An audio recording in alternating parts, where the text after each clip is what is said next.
Thanks, everyone. So, did they not think this through? Did they just sort of like announce it without... I mean, this is what Yvette Cooper, Labour, are complaining about. You didn't think this through. There's no planning involved in this. I mean, I think sometimes government does panic, and I think there was a degree of panic in this stage, because I think you had a really strong group of backbenchers who were, you know, quite rightly raising the issue. But, of course, you know, you can't fix these things in isolation, and that is why I think when it was thought through, they decided, right, if we raise it in stages, it's the best way. Now, I'm not saying it's not, you know, the right way. I'm not arguing that it's a good way to put it up to 38, then reduce it back to 29. But I think where we are now is a much more realistic place than we were before, because, you know, the one thing that people are worried about this winter is the health service. And let's be blunt, we will not run the health service sufficiently without Labour coming into this country.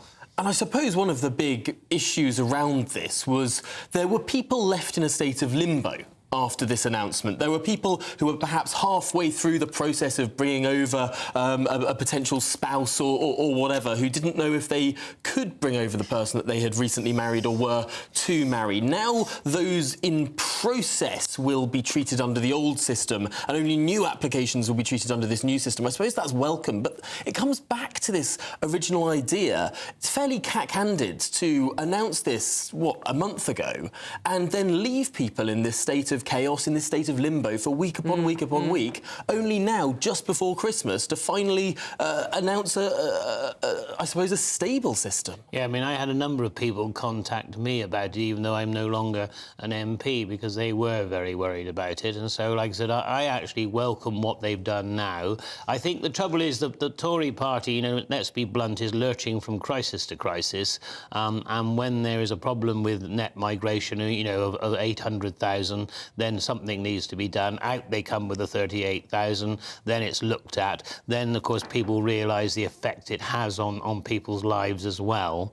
Then it becomes that they need to do something about it. I think they should look at these things before they do them, not afterwards. Exactly. As a voter, all I'm getting from this is chaos. Another U-turn, another snap decision that they announce, gives you good headlines, and then they go back on it a few weeks later.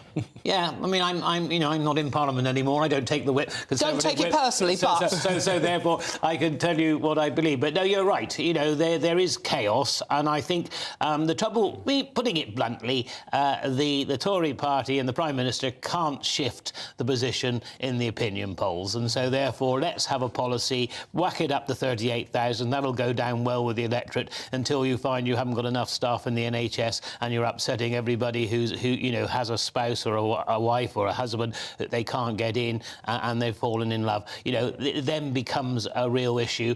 I mean, all these policies cannot be taken in isolation, but that's what they're doing. So I don't justify it for one moment, but I'm just saying to you that's how it came about, and that's why there's had to be another look. And I think actually where they are now is a more sensible place than where they started. But I can understand your feeling as a voter that you are totally upset with it, as am I, and as is my wife, who gives me earache every morning. What are the Tories doing now? I said, well, I'm not there now. I'm not guilty of every sin. Nothing to do with me, Gov. Yeah, exactly. but you know, it is more simple when you're not in Parliament, of course, in the heat and the fire. But I think, you know, every government, every political party, you'll find, will get themselves on a hook over migration, and they'll never deliver, because while the economy needs Labour, it will suck it in, and it's probably right that it does. But we've got to be humane with those that we invite in to work for us, to be able to have their families with them. But we can't allow as much migration as we've got. So let's train up our own people. Then you'll find you won't need as many, and not as many people will come in. That's the solution, not just arbitrary targets, because targets don't mean anything. I mean, I could say to you, well, we'll bring it down to 50,000. Well, we won't. And Labour will come in and say, you know, we will control it. No, they won't. It'll get worse. And then, of course, everybody will vote Reform in the end, because they'll decide that none of the major parties can do anything about it. You know, that's where the world is. And can you know, I can understand where people are, but the problem problem is that when you're in government or when you're in opposition, you've always got that smart figure, haven't you? It doesn't mean anything. Doesn't mean anything. It hasn't meant anything for years. And it's not just the Tories that are guilty of this. All the major parties are guilty of it. And now they can't blame the European Union for it. Now they have all of the levers in front of them. So perhaps that's a point I used to make to ministers, because, of course, I was one of those people who, you know, in my madness campaign for Remain, I actually accept Brexit, and I think Brexit is going OK, and I think we can make a real go of it. But, you know, it was always blame the EU. I mean, I dealt with farming and agriculture, and, of course, all of that was the common agricultural policy. Of course, when it disappeared, I used to say to ministers, well, what are you going to do now? You haven't got the old people to blame. And, of course, they have been sort of floundering around even with agricultural policy since, because they've got to write their own now, whereas they could just complain about the EU's before. Much easier. Well, Neil Parish, thank you so much for bringing this bout of Christmas cheer to this programme. What a rosy outlook on the state of the country. Yes. Merry Christmas. Love to your wife. I'm with your wife on this. So more ear bashing when you go home as well. Don't worry, she'll agree with you. She'll agree with you, I mean. Yes, but... Women do. Right, OK, now we move on. Powerful winds are causing chaos for millions starting their Christmas travel, as if the annual getaway wasn't bad enough already. Joining us now is the Independent's travel correspondent, the brilliant Simon Calder. Simon, thank you very much for joining us. Simon, what's going on? It's not like Christmas isn't expected. No. It happens? It does rather take the travel industry and, indeed, dare I say it, the media a little by surprise each December when it turns up. But actually, no. What's happening is, well, we heard about the political chaos, and we've now got travel chaos. Now, some of it you kind of... You can plan for. So yesterday, when Storm Pia was around, we knew that there were going to be very high winds. They actually peaked at 110 miles an hour, I think, in Scotland, and therefore they closed a number of lines. And indeed, the far north line from Inverness up to Wick is still closed in Scotland. But then we saw massive disruption in England due to problems associated with the storm, overhead wires, broken down trains and so on the East Coast and the West Coast main line. So basically, if you were trying to get between Scotland and London by train, well, that wasn't going to work particularly well. And then them French in the They didn't go on strike, did they? They went That's on so strike. unlike them. Oh, gosh. They went, well, normally, of course, we're used to talking about rail strikes here, but you get 2 weeks warning, so everybody can put plans in. Not the French, not at Eurotunnel. Of course, French company, they control it all from Coquelles, just outside Calais, and they decided, we want a bonus. And the company said, all right, you can have €1,000. And they said, well, that's 900 quid, that's not enough. And they just walked out.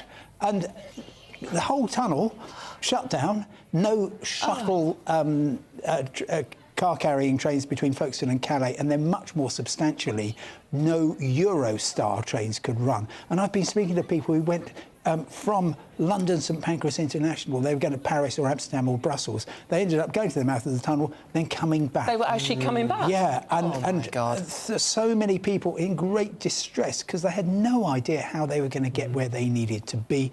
30 trains cancelled. That represents 25,000 people waking up this morning where they didn't want to be. And Simon, this also affects freight. This also affects potentially Christmas presents. Lots of people will be ordering things in, potentially a little bit last minute. So exactly, I'm guilty of this I was going to too. say, Tom, this is not personal at all. No shopping at all. Will this mean that people might not get their Christmas deliveries in time? I think the Christmas deliveries will be OK. It's interesting to see because, of course, lots of freight gets moved through the Channel Tunnel and also lots of trucks get moved through the Channel. The trucks mostly diverted to the ferries, which are still running, thank goodness. But we'll see if there are any shortages. But things gradually getting back on track for passengers. They've put on extra services to try to get everybody. And look, I've been covering Christmas travel chaos since just about after the Nativity. And compared with some of the problems that I've seen, you might remember 5 years ago, the drone at Gatwick. Yes, of course. So that wiped out 1,000 flights, 150,000 travel plans torn up. And then, you're too young, but Heathrow 2010, it snowed and everything just snarled up for days. It always does. It's people have got 3 days to get to where they need to be.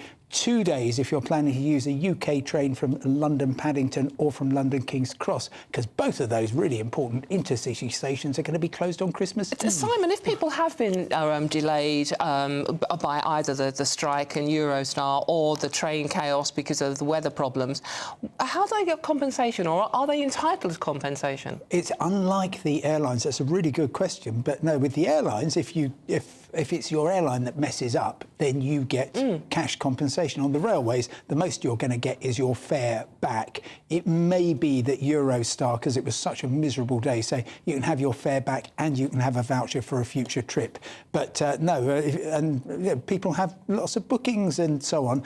You might be able to claim if you've got a hotel booked and you couldn't get there from your travel insurance. But it's all pretty grim, and such emotional investment in journeys. People desperately want to be with their loved ones, and they were just having to call them in tears from the station and just say, I've no idea when I'm going to get to As you say, it's so emotional. I heard an awful story this morning about a lady with a disabled daughter, and it's just that the Christmas plans are completely cancelled now, and it's just heartbreaking for people. But Simon, that was yesterday. Yeah. Let's look forward to actually perhaps Christmas Eve, Christmas Day, Boxing Day. What's travel looking like? Should we just not bother? No. It's all good to get where you need to be. It's going to be incredibly busy on the roads from basically about now till 6 o'clock tonight. Then it's going to be busy middle of the day tomorrow and on Sunday. Usual suspects, the M25 west of London, the M1 going north through Buckinghamshire and Northamptonshire, M6 coming south through the North Midlands, Staffordshire. They're going to be particularly busy. And of course, as you know, traffic jams will pop up anywhere. On the trains, things getting back to normal. We've got a few problems out there. Edinburgh to Inverness services still disrupted. Some problems at Portsmouth and Southsea, would you believe, with a points failure. But that's kind of just disruption as usual, and most people will get around that. I've been out at Heathrow this morning, where actually it's the busiest winter's day since the COVID pandemic there. Seems to be going fairly smoothly, slightly helped by the fact that British Airways have cancelled 20 short-haul flights, only to places near Europe, and people will be rebooked. Some domestic flights, Manchester, Newcastle, Glasgow, but they cancelled a few of those and then they just... Why did they cancel them, Simon? Well, I'm been asking them, and I imagine... a pertinent question. I imagine, because of course it has an impact on whether you'll get compensation or not, they will say it's the after effects of Storm Pia, and we can all decide whether or not that sounds a legitimate excuse. But other airports, I mean, Manchester was pretty horrible yesterday evening, loads and loads of delays because of bad weather, and people probably watching now got in the early hours of this morning rather than last night. Apart from that, the skies look good, and you were looking ahead to Christmas. More flights on Christmas Day than ever before from UK airports. That is good news. And I also heard this morning that they'd cleared all the roadworks off the motorways as well. Oh, I think 99% of them have been cleared off. But, of course, the rail engineering works actually start. So, presumably, all the excellent men and women who were working on the roads now go and work on the railways over Christmas. And the RAC have estimated 13.5 million on the roads between now and Sunday. That is a lot of people. So what are your plans? Are you going anywhere, Simon? Oh, very sadly, I've just learnt over the years that I just need to be around and try and help people with the inevitable travel disruption. So I find that early January, just when everybody else is coming back, it's a great time to get away. Amazing. Well, disruption is a good word to use rather than chaos, but I suppose it does come round every year. Thank you very much, Simon Calder there. Right, thanks, Simon. Now, we're joined by two of our reporters now, Jack Carson, who's at Birmingham News Street Station, and Theo who's at St Pancras International. We'll come to you first, Theo. What's it like there today? Yes, well, good morning to you. The queues are still here at St Pancras train station, but that's mainly because people have decided to come slightly earlier than they would have normally had to because of what they saw yesterday, and lots of those people are attempting to get onto the Eurostar. But we have been told by a member of staff who works for Eurostar that they've put on 2 extra trains today to try and help people who are trying to get into mainland Europe. But in terms of their services, all of them are running as normal. So far, so good, and they'll be hoping that that stays the same. But for those who have children, parents with young children having to wait for this long, although it's not unusual to see this many people, it is unusual to see the length of queue that we have seen this morning as a result of what happened yesterday. But away from St Pancras at Euston, we saw the disruption and cancelled trains yesterday. Today they are running as they should, with just some minor delays of just a few minutes, depending where you're going, somewhere further up north within the UK. And at the port of Dover, there's queues of around 90 minutes if you're going through the French border control. So people are being advised not to come too early, but to come around an hour or so before they are due to depart. So many people will be hoping to get away today. It's not ideal having to wait around, but that is how it looks at the moment. Well, thank you very much for that, Theo. Let's cross now to Birmingham New Streets, where Jack Carson is. And Jack, what's the picture there? Yeah, so things running majoritively smoothly, as Theo was mentioning down in London. There are some delays of a few minutes here on the trains, but nothing causing some serious disruption. Of course, as we get into the day and later on, whether London Euston is able to run smoothly throughout the day will of course have an impact on. Oh, it's not just travel chaos, it's also internet chaos by the looks of it. The festive elf on the shelf is getting to us again. So, go on. Well, I'd just say, it's like, if you are travelling anywhere today, this lunchtime is called the lunch crunch. This is where most people are going to be setting off. So, good luck if you're getting there. And I think just need patience and, yeah, make sure you've got lots of stuff in the car just in case you get stuck. Although, better luck today. I got stuck on a train yesterday trying to get here. But I'm glad you made it. I did make it. Yeah, and your mum's just messaged your present is OK, it's on its way. Well, still to come. Baby, if you've got to go away, don't think I could take the pain. Won't you stay another hour on Britain's Newsroom? We do not write this, OK, by the way. Just be grateful he didn't sing. God, we're going to be joined by legendary band East 17 to discuss their new Christmas single. This is Britain's Newsroom on GB News, the People's Channel. A brighter outlook with Box Solar, sponsors of weather on GB News.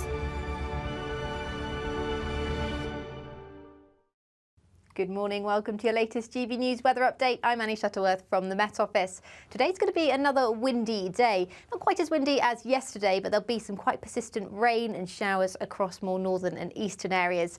In the south and west, though, it should be a much drier and brighter day, and there is a chance of seeing some sunshine through the afternoon here.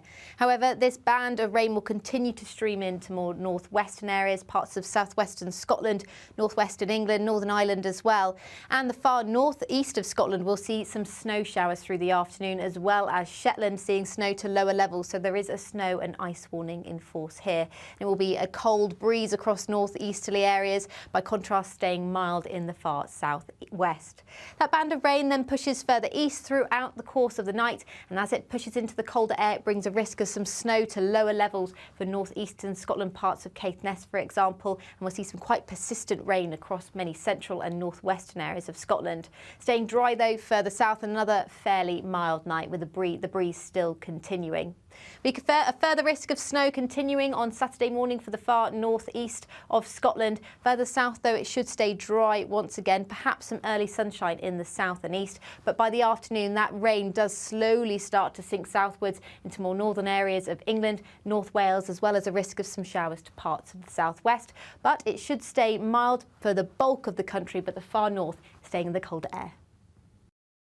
That warm feeling inside from Boxed Boilers, sponsors of weather on GB News.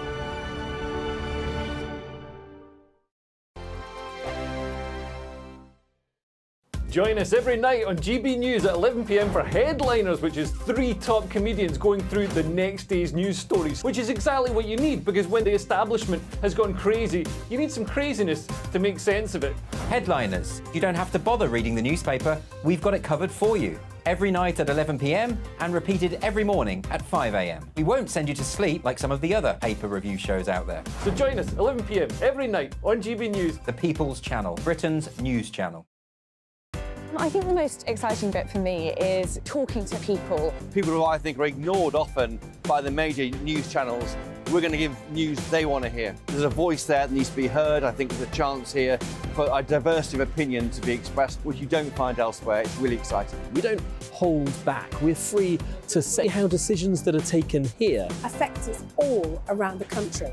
Only on GB News, the People's Channel, Britain's news channel.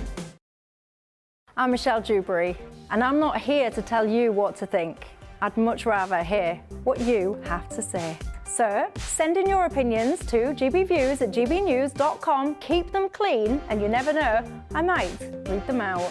With my panel here on Jubes & Co, we debate, we get stuck into the issues of the day on a show where all views are welcome, especially yours. GB News, the People's Channel, Britain's news channel. In the GB Newsroom, we bring you the news as it happens. With our team of dedicated journalists across the UK, we're ready to give you accurate reporting every day. When the news breaks, we'll be there with bulletins on GB News, the People's Channel, Britain's news channel. Your weekend starts here with Friday Night Live with me, Mark Dolan, 8 till 9 on GB News. Big stories, big guests and big laughs as we get you ready for a cracking weekend. That's Friday Night Live with Mark Dolan. Fridays 8 till 9 on GB News. Bring your own drinks. The admission's free. Good afternoon, Britain. Good afternoon, Britain. Join us, Tom and Emily, To find out what's happening in the heart of Westminster. and why it matters to you. Weekdays from midday, we bring you the most compelling stories from across the United Kingdom. And from your doorstep to our inbox. That's right, we want to hear from you. GB News, Britain's news channel. Big news, big debates, big opinion. Patrick Christie's Tonight is the week's biggest show. Every weekday, 9 to 11 p.m, we've got the inside track on the day's top stories. There'll be sharp takes you won't get anywhere else. We will set the news agenda, not just follow it, and I want to bring you along for the ride. Whatever it is, we'll have our finger on the pulse. It's news, but it's this close to entertainment. Patrick Christie's Tonight, 9 to 11 p.m, only on GB News, the People's Channel, Britain's news channel. GB News is Britain's news channel, and now you can support it. All you have to do is scan that QR code that's up on your screen right now, or you can go to gbnews.com/support and become a GB News member. You'll have fantastic benefits. We're also going to organise special events where you as GB News members can meet the presenters, the on-screen faces. Scan the QR code or go to gbnews.com/support. Thank you so much.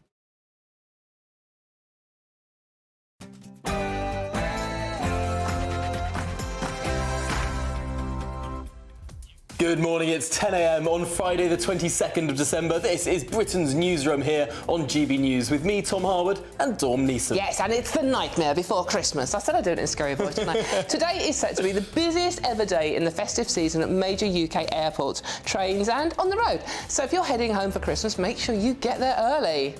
Terror in Prague. 15 people are dead after a mass shooting at Prague University. The Czech Republic have declared tomorrow as a national day of mourning. Awful, awful, awful. Ready and waiting, Sir Keir Starmer says Labour is ready for a general election.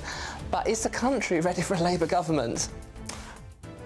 And of course, we'll chat to East 17 about their new Christmas single. Can they get another Christmas #1? To go away, don't think I could take the pain.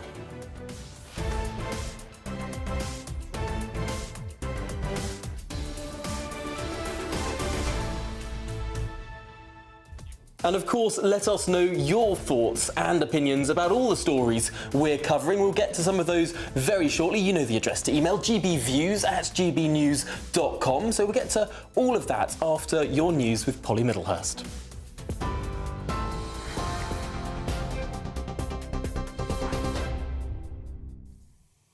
Good morning to you. Well, the top stories from the GB Newsroom today. Long delays are expected for travellers trying to get away for Christmas. The RAC estimating 13.5 million car journeys will take place over the festive weekend. Motorway closures and train cancellations adding to that disruption. And there are delays at the Port of Dover after industrial action, with queues of over a mile long for drivers trying to cross the border. Trains are running out of London, but services at Paddington will be disrupted over the weekend. weekend. There are also delays at Heathrow, where more than 250,000 people are expected to thread through the terminals there. Meanwhile, Eurostar services have resumed this morning after thousands were stranded last night following an unexpected strike by site workers. That led to widespread disruption on services from London St Pancras and the Eurotunnel from Folkestone. Trade union representatives have, though, finally reached an agreement after they initially rejected an end-of-year bonus. In other news today, a woman has been charged with murdering her 4-year-old son in East London. 41-year-old Keziah Makaria will appear in court later over the death of her son, Kobe Dooley Makaria. The 4-year-old, who suffered knife injuries in Hackney on Wednesday, was taken to hospital but died there of his injuries. A post-mortem examination is due to take place next week. The Czech Republic is to hold a day of mourning after 14 people were killed and 25 more injured in a mass shooting in Prague yesterday. Police say a 24-year-old Czech student opened fire at the Charles University. The gunman also reportedly shot dead his father and is believed to have taken his own life. Police, who are still trying to establish a motive, say they're working on the theory that he was also responsible for the deaths of 2 people in a nearby forest. The UK economy has taken its first steps towards recession after performing much worse than it was expected. Figures from the Office for National Statistics found there'd been a downturn in GDP. Rather than flatlining, the economy contracted very slightly by 0.1% in the 3 months from July to September. Economists had been expecting a slight growth of 0.2%. But Black Friday deals were a driving force behind an unprecedented rise in retail sales in the UK. ONS figures reveal sales increased by 1.3% last month, despite forecasts of 0.4% growth from economists. But, it said, overall sales are still below pre-pandemic levels, presenting challenges for retailers. Now, ministers have reversed plans to increase the minimum wage needed for a family to live in the UK. The Home Office had previously hiked the salary threshold to £38,700 from the spring, but that figure has been amended now and stands at £29,000. It's all part of ongoing government plans to tackle the number of people coming into the UK, but has drawn criticism from some who say it'll break up families. The Home Secretary says the plans will bring the total net migration figure down by £300,000 every year. Patients are being warned of potential disruption to health services as junior doctors continue walkouts in England in an ongoing dispute over pay. It's after talks broke down between the government and the British Medical Association early this month. The strike action is continuing until tomorrow morning. This walkout will be followed by a 6-day strike at the start of January, the longest in NHS history. And finally, West Midlands police officers' use of force in the course of their work has been underreported thousands of times. Police inspectors have estimated 46,000 incidents were underrecorded for the year ending March 22. There were serious concerns about how the force investigated crime, protected vulnerable people and managed offenders and suspects. The force was previously placed under special measures after they'd been ruled inadequate in 3 out of 8 policing areas. That's the news from GB News across the UK on TV, in your car, on digital radio and on your smart speaker. This is Britain's News Channel.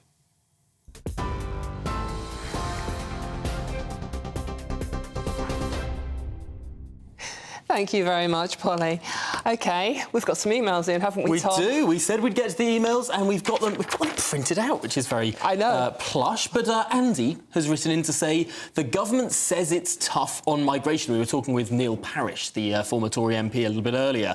Andy says the government says it's tough, then lowers the threshold on finances so it's easier to bring your family here. I call that being soft on immigration.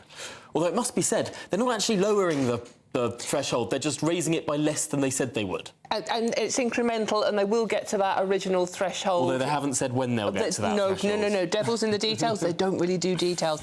My favourite email, this one. Though. Oh, yeah? Sorry, it's a bit personal. This is from Pete. Good morning. Good morning? Is it morning? It's still morning. Good morning, Pete. I've got no idea what day it is. Good morning, Pete. It's that time of year, isn't it? Now, my wife and I love GB News and all the presenters, including your input on all the subjects discussed. Very nice. But, OK, Pete, but my wife and I can't help thinking how much you remind us and look like the spitting image of Scottish singer Annie Lennox. I'm assuming they're talking to me rather than you, because he does talk about it. Thank you very much. I will take that. I think she's gorgeous and she's very talented and she can sing. No, absolutely. Can you sing? Can you sing? No. I don't hate anyone enough to ever try singing in public. Well, we'll see what's putting on the altar queue a bit later. Maybe they'll make you do some East 17. No. It's, but no, good compliment. And John has written in to say, I'm 78 years of age on a state pension which I have to pay tax on. Why should legal immigrants coming into this country be allowed the same personal tax allowance? Is this fair? No. Probably not. Well, I would have thought that the whole point of a migration system is you want people to be contributing rather than withdrawing, absolutely. which is part of this whole threshold issue, which is what we're going to be getting to next. Indeed. Ministers have reversed plans to increase the minimum wage needed for a family to live in the UK.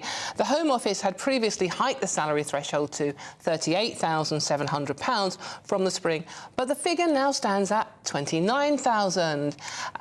Well, here to explain it all is our political correspondent, Catherine Forster. And Catherine, it sounds very complicated. We've got lots of numbers being bandied around one way or the other. But cutting through the chaff here, what is actually changing?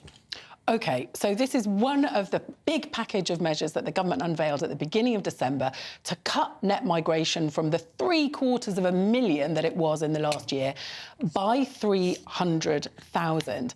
One of those measures was that the minimum you had to earn as a household, if you were living in Britain and you wanted to bring in a partner or another family member, was going to be raised from 18,600 to 38,700 from the spring, so more than double, so a massive increase. Now, there was a big backlash to that, a lot of criticism, people saying, I'm not going to be able to bring my partner, this is cruel, this is, you know, there could potentially have been a legal challenge. So the government seemed to have had a bit of a rethink, and it was rather chaotic how it emerged yesterday, but basically they've now sort of split the difference between those two numbers, and they've said that from the spring it will be a minimum of 29,000, and it will go up incrementally. Now, they've managed to basically, they upset a lot of people when they announced it in the first place, who are saying this is very harsh, this is very unfair. They've now upset quite a few people by rowing back. Labour are saying that it's chaos. Within the Conservative Party, you've got people like Damien Green from the One Nation group saying this seems very sensible. On the other hand, you've got right-wingers like Jonathan Gullis saying this is deeply disappointing and undermines our efforts. I think, but it is still going up. So it's going from 18,000 to 29. So that's a very substantial increase. And I think worth noting as well, amongst all the sound and fury, that the government forecast that the original change up to 38,000 was only actually going to bring net migration down by £10,000. So there's a lot of hoo-ha about this, but the numbers affected, potentially not that high. So a very small bit in the government's grand plan to get those numbers. So it's caused a lot of heartache just before Christmas for a lot of families, hasn't it? And a lot of anger as well, and the fact that it's another U-turn. And I understand that if you already have a family visa or apply before this threshold changes, the old rules still apply, so you don't need to worry. Yes, that's right. And I think there was a lot of confusion and understandably a huge amount of concern if you already were here and you weren't going to meet that threshold when you came to renew. The government have clarified it won't rise for renewal. So if you're already here, you're OK. But for people coming in, yes, your household is going to have to know that they've got a minimum of 29,000, which is up a lot. But then other people will say, well, look, for a family, that's fair enough, because we want people coming in to be contributing to the economy. We don't want people coming in and then having to give them lots of benefits. That's the thinking behind it, isn't it? Is it a bit sneaky that the government waited until just a couple of days before the Christmas weekend to sneak this out? Were they hoping that it wouldn't get as much coverage as we're giving it? Well, a cynic might say that, Tom. A cynic might say that. And I mean, obviously, on Tuesday, the last day before Parliament went into recess, there was a lot of announcements rushed out, sort of take out the trash day. But you know, all these measures were given lots of fanfare, weren't they, in early December, and then they've had a bit of a rethink, and I think they were probably hoping that this would sort of pass a little bit under the radar, but it hasn't. And how is it going to play with voters, though, Catherine? I mean, this is what I keep coming back to now. I am confused.com about what the hell's going on. I mean, every time they announce anything, either party's not even political, every time, and they U-turn on it. Yeah, I mean, they'd love to call Sir Keir Starmer Mr. Flip-Flop, and you know, they've got reasons why they do that. But this certainly is a U-turn. They'll frame it differently, but it is. Huge numbers of people are very concerned about the levels of net migration, and let's not forget the Conservatives spent 13 years saying they'd get it down to the tens of thousands. Boris Johnson, 2019, said we'd get it down to below what it was when they won that 80-seat majority, which was about 230,000, and now it's at 750,000. But at the same time, we clearly do need workers now. There's millions of people sitting on out-of-work benefits. You know, 20% of the population of cities like Birmingham, like Liverpool, you'd think you'd want to get our own people back to work. But there's massive shortages, like in the care sector, for example. That's another row that's brewing, because there's a story out today that these healthcare visas, there's going to be a ban on overseas care home, people coming to work in the care sector, bringing dependents, and the care sector saying, look, we are already on our knees. We know that you can earn more in a local supermarket than you can as a carer. It's a very tough and a very gruelling job. If people coming in from overseas can't bring family with them, there's warnings that the whole system will collapse. So it's very, very difficult. Bit of a devil's bargain. Either the amount we pay for social care goes up and up and up even more, or we have higher levels of migration than have been historically the case. You know what? One of my best friends works in a care home as a carer. She works incredibly hard, very dedicated. It's a really, really tough job. And we just need to pay these people more. It's such an undervalued job. But then we complain about the tax burden being the highest it's ever been. Do we want it to go even higher? We could always pay some groups of people slightly less, couldn't we? That's a controversial proposal, but... Not us, obviously. No. Catherine Forster, thank you so much Thank you very much, Catherine. bringing us all that.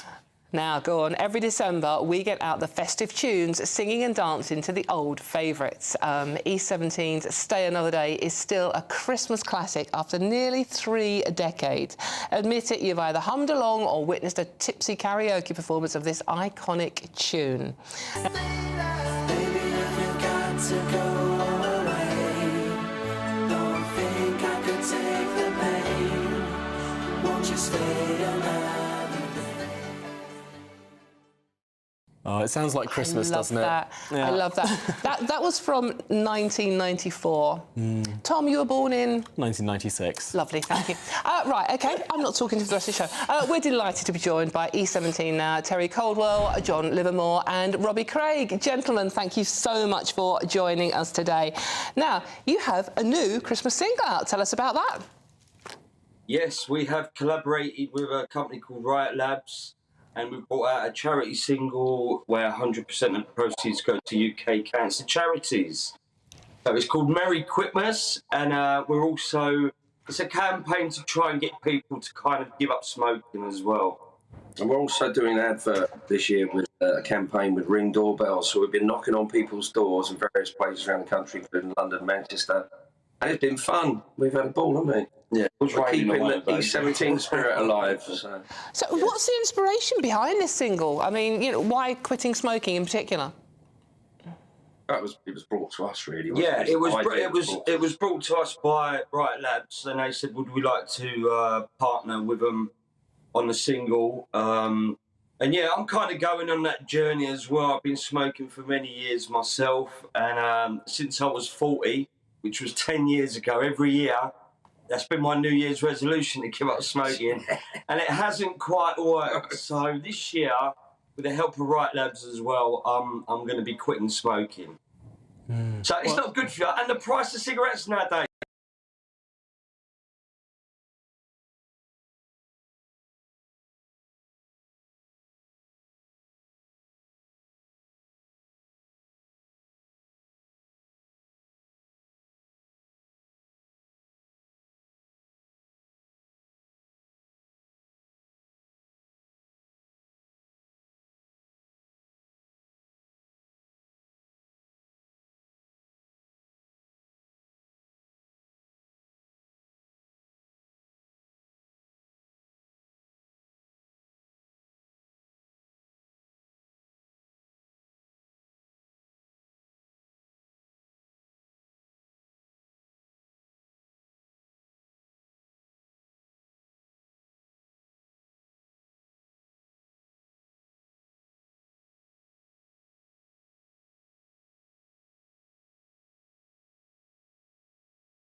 Everyone wants every single year.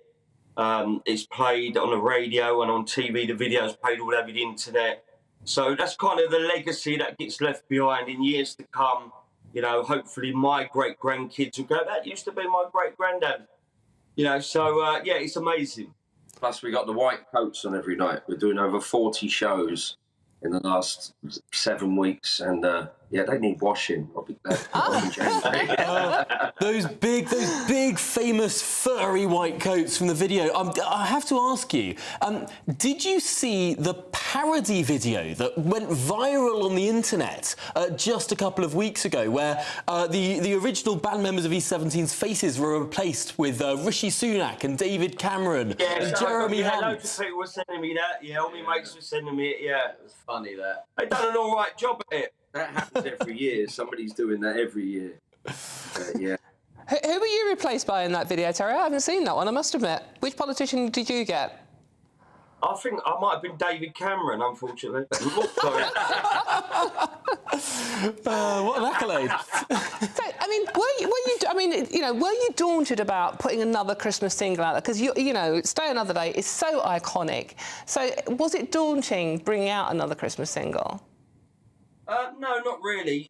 What kind of got us interested was the cancer charity, raising money for UK cancer charities. That was the main thing, really. Obviously, trying to get people to quit smoking is another good thing because, you know, I go and when I'm at home, I have a cigarette out in the garden and, you know, my kids are always moaning at me. So I'm definitely giving up. This is it this year. I'm coming up to 50. And so it's important, you know, it's important for health.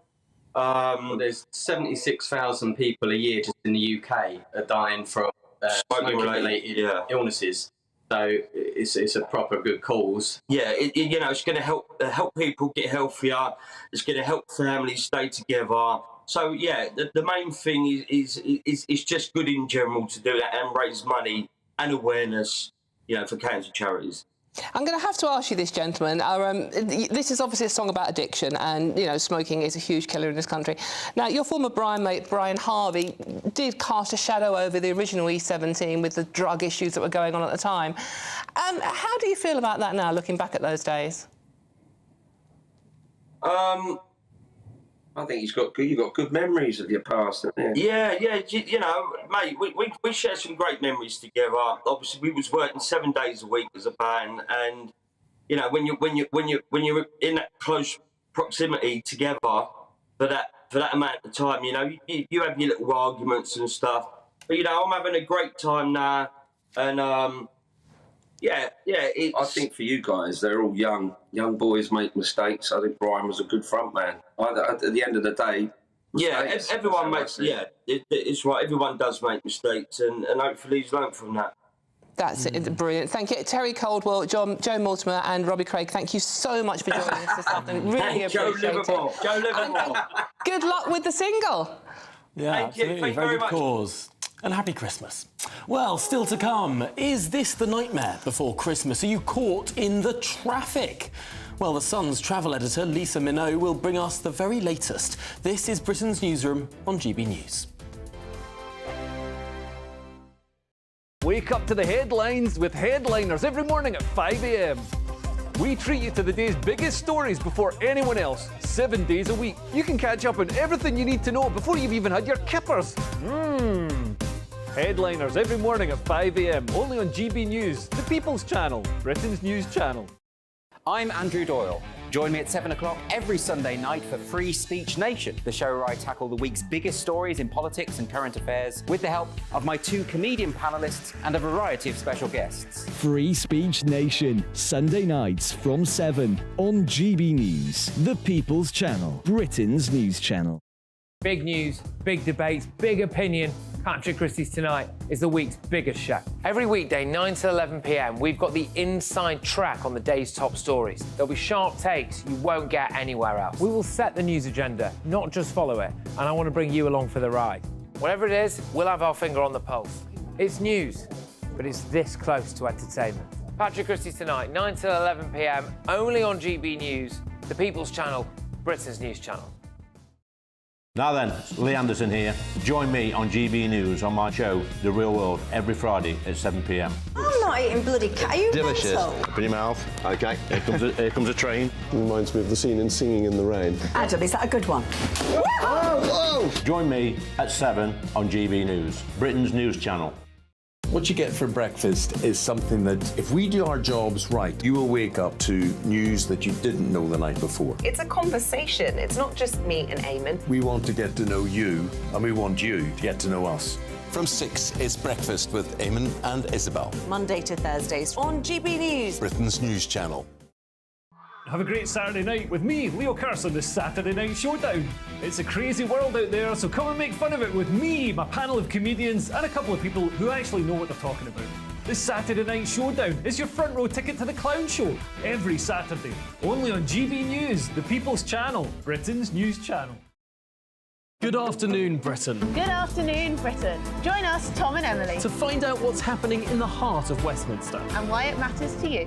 Weekdays from midday, we bring you the most compelling stories from across the United Kingdom. And from your doorstep to our inbox. That's right, we want to hear from you. GB News, Britain's news channel. GB News, unlike other broadcasters, isn't obsessed with the London-Westminster bubble. We think there's a nation beyond the M25, and that's why we talk about the issues that matter across the land. Join me on State of the Nation, 8 to 9 o'clock, Monday to Thursday, on GB News. Daisy's listening, and you should too. Every Sunday from 11, join Michael Portillo. There will be topical discussion, looking at the week before and the week to come. So kick back and relax at 11 a.m. on Sundays on GB News with me, Michael Portillo. GB News, the People's Channel, Britain's news channel. When the news happens, it happens here. And really important breaking news. Breaking news this morning. On TV, radio and online, the news starts here on Britain's Newsroom. All the biggest stories and the answers that you need from across the UK and beyond. Join Britain's Newsroom from 9:30 on GB News. The People's Channel, Britain's news channel.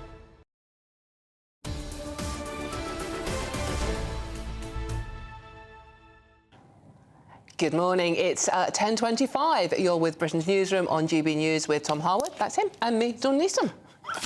And long delays are expected for travellers trying to get away for Christmas. The RAC estimates that 13.5 million car journeys will take place over this festive weekend. Wow, that's pretty much nearly everybody, isn't it? Motorway closures and train cancellations are adding to the congestion. And there are delays at the port of Dover as well. This after industrial action, with queues over a mile long for drivers trying to cross the border. Oh, gosh. It's not good, is it? Planes, trains, automobiles. Could always try a reindeer. Works for Santa. That's very true. Joining us now is travel editor at The Sun, Lisa Minot. Lisa, thank you very much for joining us. How's your reindeer? Are you travelling everywhere by reindeer this Christmas? I'm going to stay very much right here in my own home, not try to travel anywhere. Is that the advice, perhaps, for everyone? Because it does seem that whichever way you look at it, on the roads, on the rail, even across the channel, there's just been chaos over the last few days. Yeah, I mean, again, we had a bit of a perfect storm yesterday, didn't we? We had the storm here, which created chaos with high winds bringing down overhead train lines. And then, of course, you had the strike action, wildcat strike action in France that led to, 30 Eurostar services being cancelled and all of the Eurotunnel services being cancelled. They have put on more trains today. People are going to start to see things get better. But as you say, the Port of Dover also struggling because sheer number of people who would have had to try to find another way to get across the channel because people still want to go home for Christmas. And is this chaos expected to last up until, Sunday? I think some of the last trains are going pretty much Sunday lunchtime, aren't they? That's right, yes. I mean, you've got engineering work starting on the railways on Christmas Eve. That's standard. That always happens at this time of year. It allows the Network Rail time to actually do these major projects that they need to clear the railways for. So the likes of Paddington is going to be completely closed. There's going to be some really quite big engineering works from King's Cross and from Victoria. So it's always going to be worth checking if you're thinking about travelling on Sunday. But obviously the roads are going to be where we're going to see the biggest sort of crisis, I think, if we're talking about anything. Lots of people travelling. Today is predicted to be the busiest day, and that's because you've got normal commuters, normal truck drivers on the roads. At the same time, you've got all of those people that are starting to head away for Christmas. So today is going to be the big point. They're also talking about a lunch crunch. It's going to be the point where actually lunchtime is going to be the busiest day on all of the next 3 days. So between 12 and 2, that's you really don't want to find yourself on any of the roads in the UK network. So potentially people thinking of going to see family today, leaving work a little bit early to skip the traffic. Maybe they're better off waiting until a bit later this evening. That's right. So, the motorway experts are saying, like to the RAC, are saying if you want to travel today, after 6 o'clock is going to be the best time to go. But there are always going to be issues. In London, it's going to be the M25, particularly sort of anti-clockwise going west and clockwise going east. And then you've got the likes of the M1 between Woburn and Daventry, and also the M6. All of those roads are going to be extremely busy today, so it's worth checking before you make a journey, and also making sure that everything in your car is okay. The RSA recommending that people check over their car, make sure they've got everything they need to take a trip in winter. Make sure you've got some extra snacks, you've got a coat, you've got something there to keep you warm should the worst happen. It's about preparing yourself before you're setting off. And Lisa, can you just confirm that the Eurostar is indeed operating a near normal service today after the chaos of yesterday? Yes, they are. They're actually putting on an extra 6 trains just to try to process some of the many people that were caught up in the nightmare yesterday. People sleeping at St Pancras Station. So there's an extra 6 trains today, and hopefully things are actually now moving and back to normal. But there's always going to be a little bit of an issue when you've had such a sort of unprecedented rare event like yesterday when you had that wildcat strike. But at the moment things are running pretty smoothly.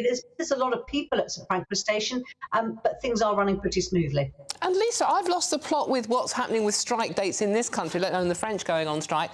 Are there any strike plans over the festive period going into New Year by the railways? No, there aren't. And that was what was so unusual about yesterday. Unions in the UK and actually in France as well have to give 2 weeks' notice of any kind of strike action. So what we saw yesterday was unprecedented. At the moment, there are no plans for any strikes, but that could change as we go into the new year. And I suppose for those of us lucky enough to be jetting off to warmer climes over this period, how are the airports looking? Is everything running normally? I mean, there were obviously quite a lot of delays yesterday because of those really high winds. That was impacting flights yesterday. Manchester and Heathrow both saw cancellations. Heathrow this morning, still cancellations. About 20 BA flights were cancelled this morning. A lot of those on those short-haul routes where there'll be another flight today that can sort of hopefully mop up those passengers. But Heathrow is expecting its busiest winter day since COVID today. So obviously lots of us wanting to get away. Favourite destinations at the moment seem to be the likes of Dubai and the Canary Islands for people trying to head off for a bit of winter sun, or Geneva for those of us heading to the slopes. Wow.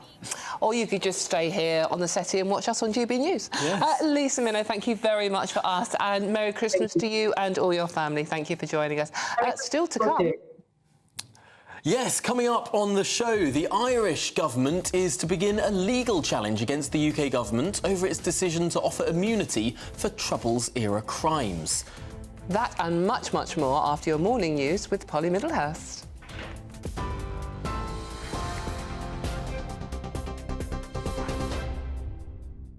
Dawn, thank you, and good morning to you. The headlines this hour. Long delays are expected for travellers trying to get away for Christmas today, with motorway closures and train cancellations adding to the congestion.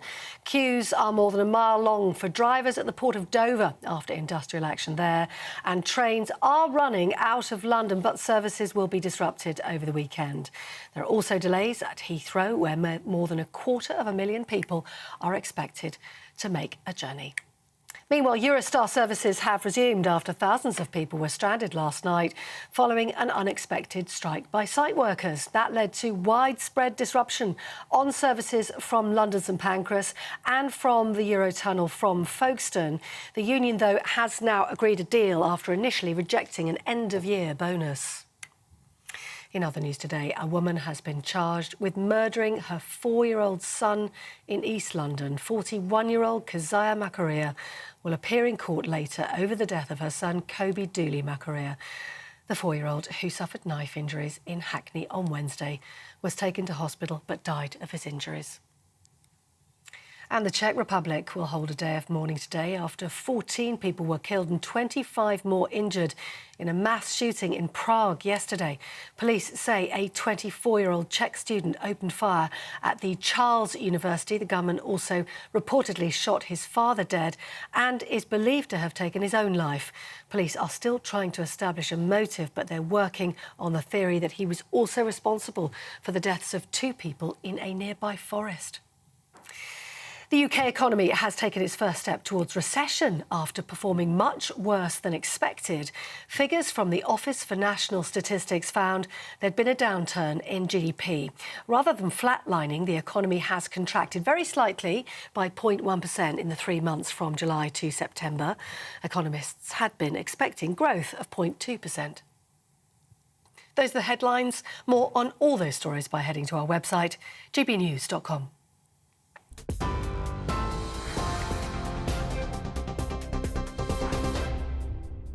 For stunning gold and silver coins you'll always value, Rosland Gold proudly sponsors the GB News Financial Report. Quick snapshot of today's markets for you, and the pound buying you $1.2705 and 1.1539 euros.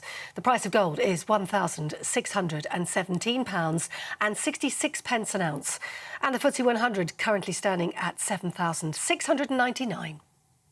Rosland Gold proudly sponsors the GB News Financial Report. Well, still to come, broadcaster Claire Muldoon and former Labour advisor Scarlett Maguire will go head-to-head on the stories of the day. This is Britain's Newsroom on GB News. Your weekend starts here with Friday Night Live with me, Mark Dolan, 8 till 9 on GB News. Big stories, big guests and big laughs as we get you ready for a cracking weekend. That's Friday Night Live with Mark Dolan, Fridays 8 till 9 on GB News. Bring your own drinks, the admission's free. In the GB Newsroom, we bring you the news as it happens. With our team of dedicated journalists across the UK, we're ready to give you accurate reporting every day. When the news breaks, we'll be there with bulletins on GB News, the People's Channel, Britain's news channel.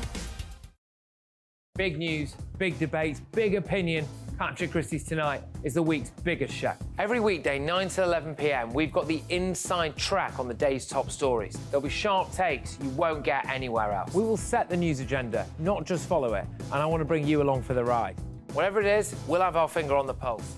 It's news, but it's this close to entertainment. Patrick Christie's Tonight, 9 to 11 p.m, only on GB News, the People's Channel, Britain's news channel. Join us every night on GB News at 11 p.m. for Headliners, which is 3 top comedians going through the next day's news stories, which is exactly what you need, because when the establishment has gone crazy, you need some craziness to make sense of it. Headliners. You don't have to bother reading the newspaper. We've got it covered for you.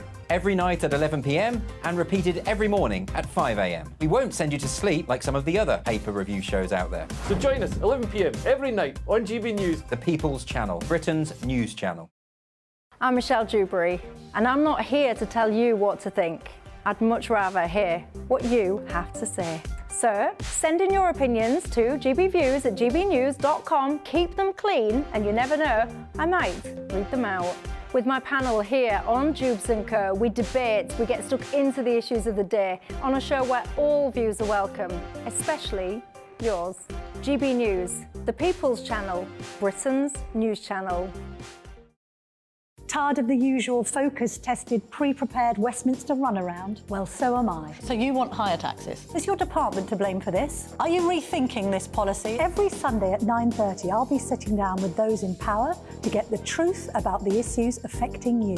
Let's be honest, we've known about the cost pressures of this project for years, not months. That's the Camilla Tominey Show, a politics show with personality. On GB News, the People's Channel, Britain's news channel. I think the most exciting bit for me is talking to people. People who I think are ignored often by the major news channels. We're going to give news they want to hear. There's a voice there that needs to be heard. I think there's a chance here for a diversity of opinion to be expressed, which you don't find elsewhere. It's really exciting. We don't hold back. We're free to say how decisions that are taken here affect us all around the country. Only on GB News, the People's Channel, Britain's news channel.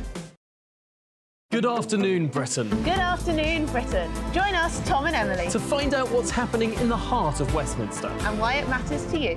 Weekdays from midday, we bring you the most compelling stories from across the United Kingdom. And from your doorstep to our inbox. That's right, we want to hear from you. GB News, Britain's news channel.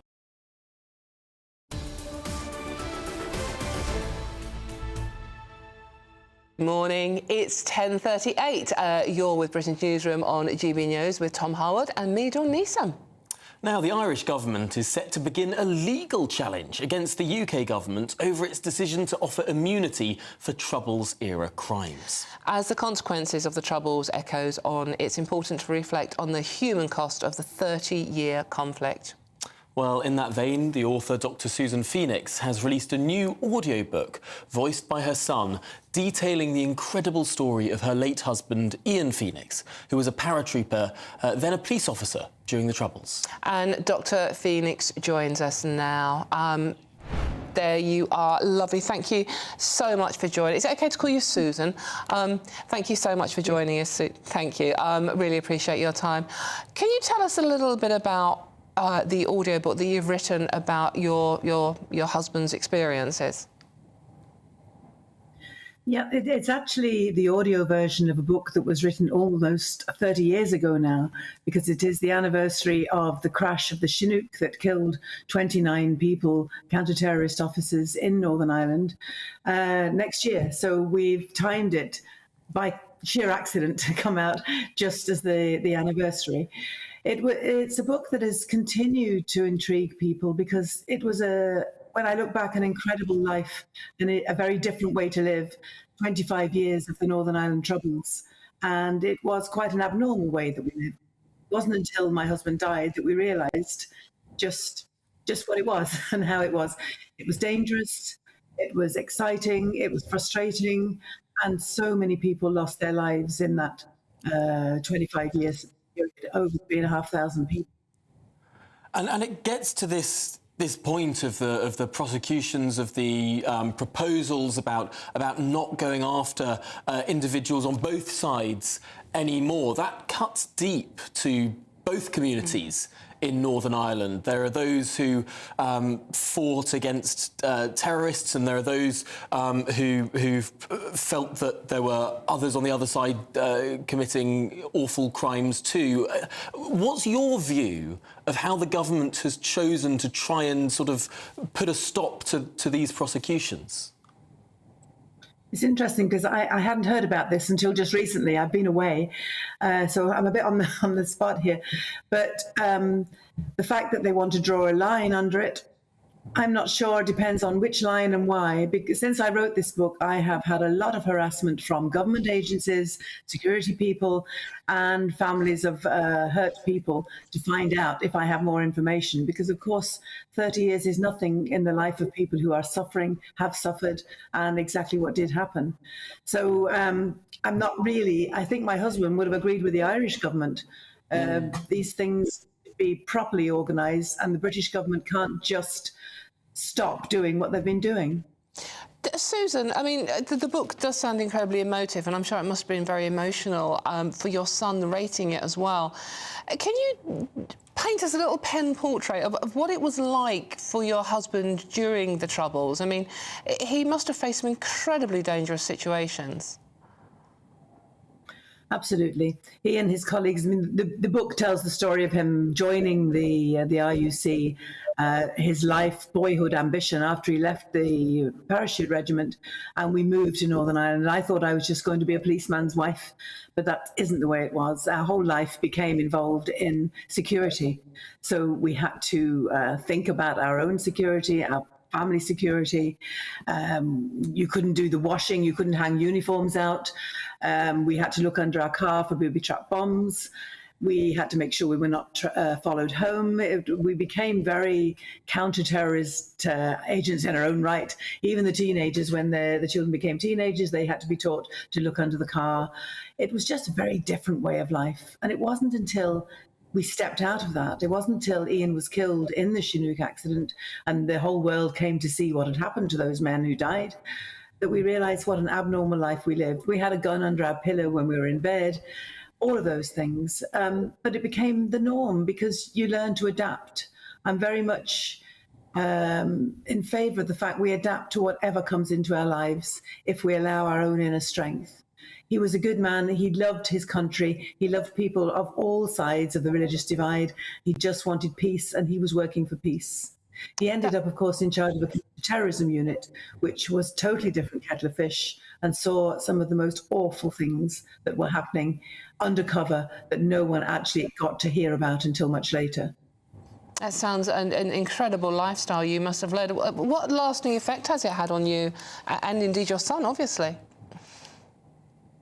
Well, my son and my daughter have been fantastic adults. They're now both middle-aged, as I'm elderly.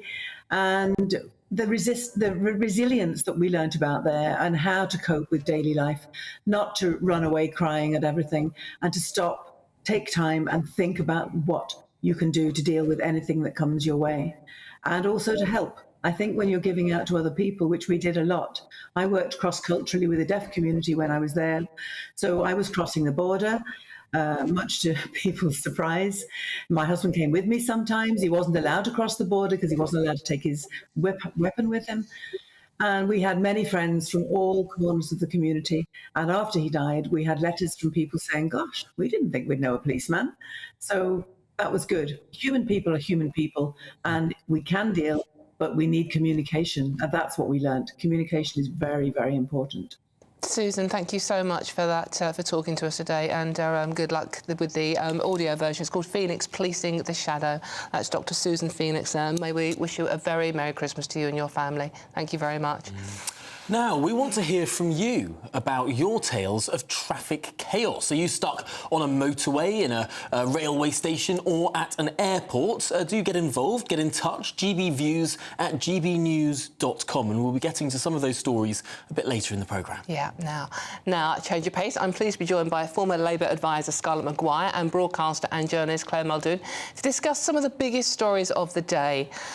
OK, but first, this will get you in the festive spirit. A certain Christmas classic proved a big hit on Nigel Farage's show last night. Let's have a look, shall we?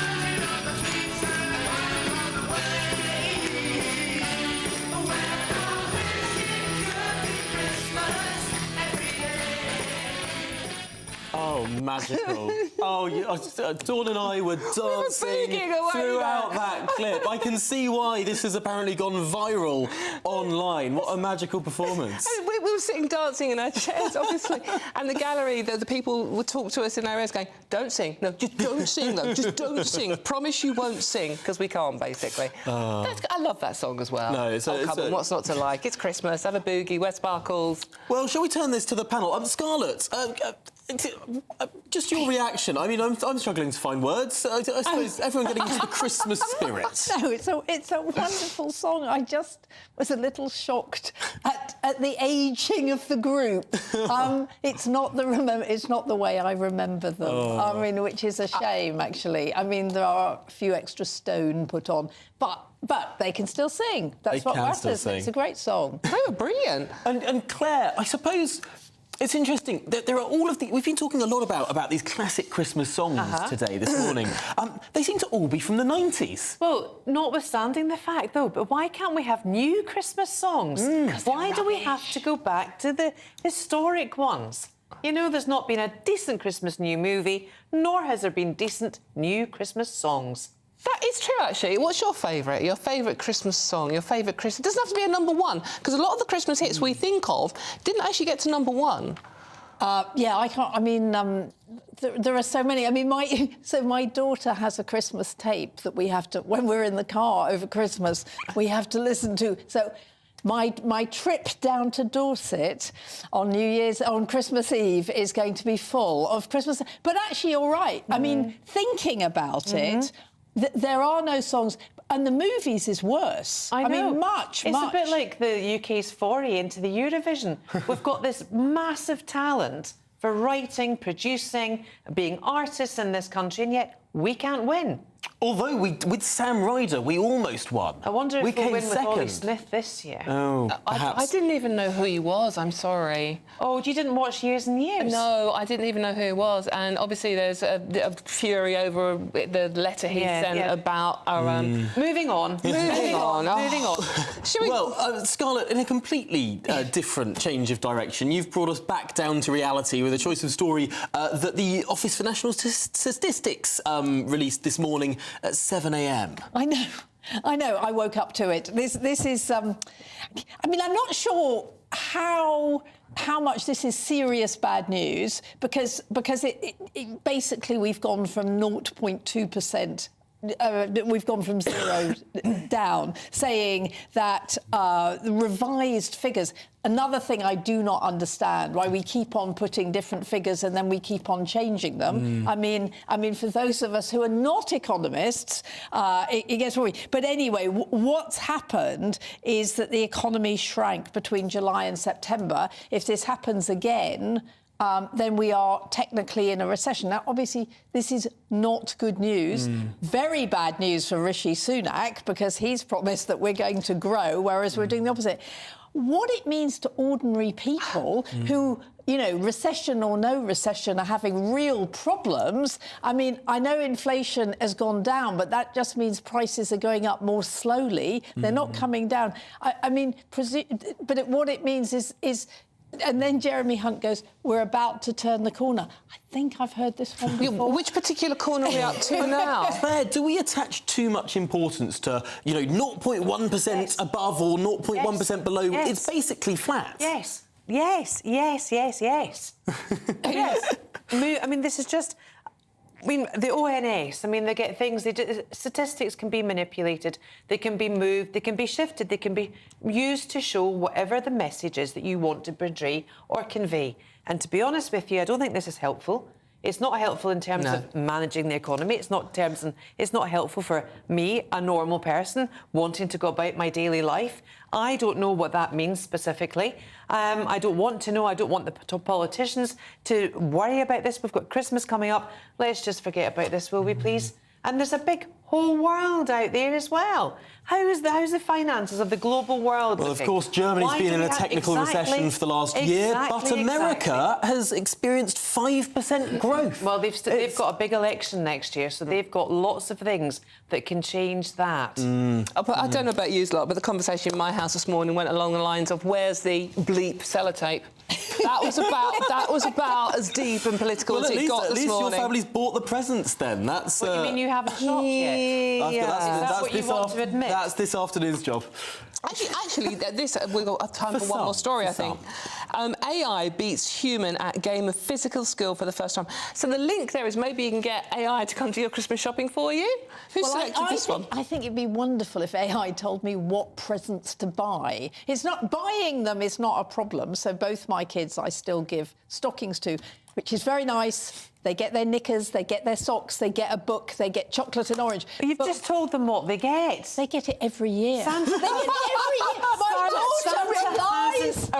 Santa hasn't arrived yet. Santa hasn't arrived yet, but Marks and Spencer's did have to give me what I needed. But presents, can you imagine AI saying, oh, but this would be a great present because this is the sort of person she is? It would also be quite worrying, considering if it's gone for internet searches. I've got a 19-year-old lad. I'd hate to think what that came up with. Oh, gosh, yeah. Of what he would want. Oh, yeah, don't investigate. Don't investigate that one. No, absolutely. I've been using AI all week, though. It's been very fun. What, for your shopping? I was seeing my family the last couple of days, and you know, some people send these round-robin letters. Yes. Well, I put in just a few facts about my family and said, write a cringeworthy round-robin letter for my family. And there we had a long 2-page list, and we had a lot of fun going through it. So thanks, ChatGPT. Actually, the gallery have just said they've used it as well. Maybe it's just me that's Gen Zers, I think, Dawn. Gen Zers. Yeah, I'm writing an old school letter to Santa. I'm sorry. I'm not quite a Gen Zer. I'm what's known as a Zillennial. Oh, stop showing off. Stop showing off. It's not all about you. No. Well, Claire, read the room. Read the room. Shall we move on to another story? Because Keir Starmer has waded into a big debate, a big moral debate this week. OK. Now, I am not for assisted death, assisted dying at all in any way, shape or form, because my first principle starts from a very pro-life point of view. We only need to look at the mess that Canada is in. There are reports that when the Dutch first were the ones to introduce any form of euthanasia at all, what it does not protect the infirm, those that really needs the help, those that might be mentally ill, those that are elderly and infirm, those that are dying. My dad passed away with dementia, but it was the cancer that actually killed him. Claire, I'm really sorry. We've run to the end of the hour. We'll get back to this in the next hour because you both will be with us. Absolutely. But we'll give it the time it deserves. This is Britain's Newsroom. A brighter outlook with Box Solar, sponsors of weather on GB News.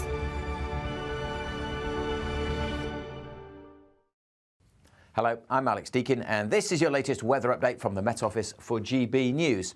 Still windy out there today, not as windy as yesterday. Most places pretty drab, with some places staying fairly soggy, particularly if you're stuck under this weather front. It's been bringing rain to northwest England, southwest Scotland through the night and much of the morning. The rain will ease a little bit here, but it stays pretty damp. Some rain at times getting into the Midlands and much of western Scotland. Northeast Scotland seeing some wintry showers, more snow to come across Shetland, where there is a Met Office warning in place. Much of southern England, Wales, a good chunk of Northern Ireland, just dry but fairly cloudy, not too much in the way of sunshine.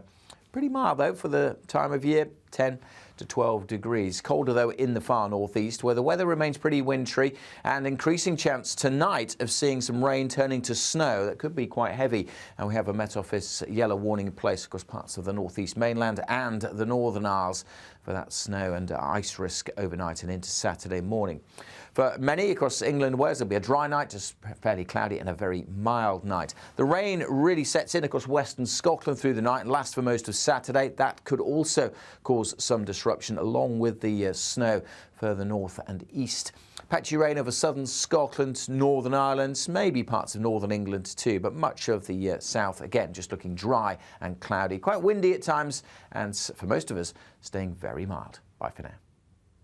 That warm feeling inside from Boxed Boilers, sponsors of weather on GB News.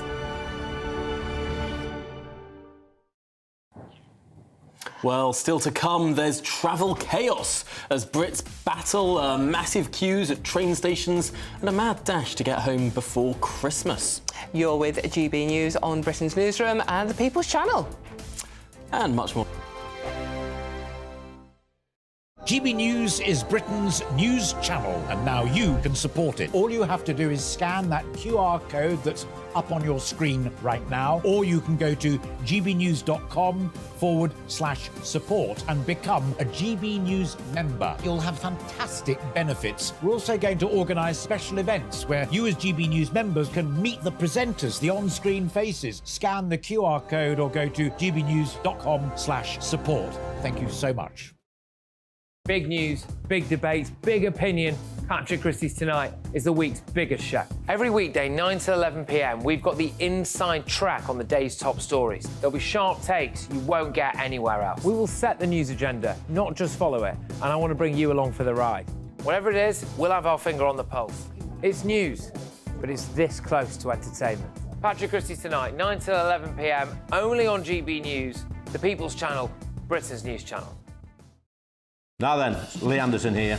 Join me on GB News on my show, The Real World, every Friday at 7 p.m. I'm not eating bloody cat. Are you delicious. mental? Open your mouth. OK, here comes a train. Reminds me of the scene in Singing in the Rain. Adam, is that a good one? Whoa! Join me at 7 on GB News, Britain's news channel.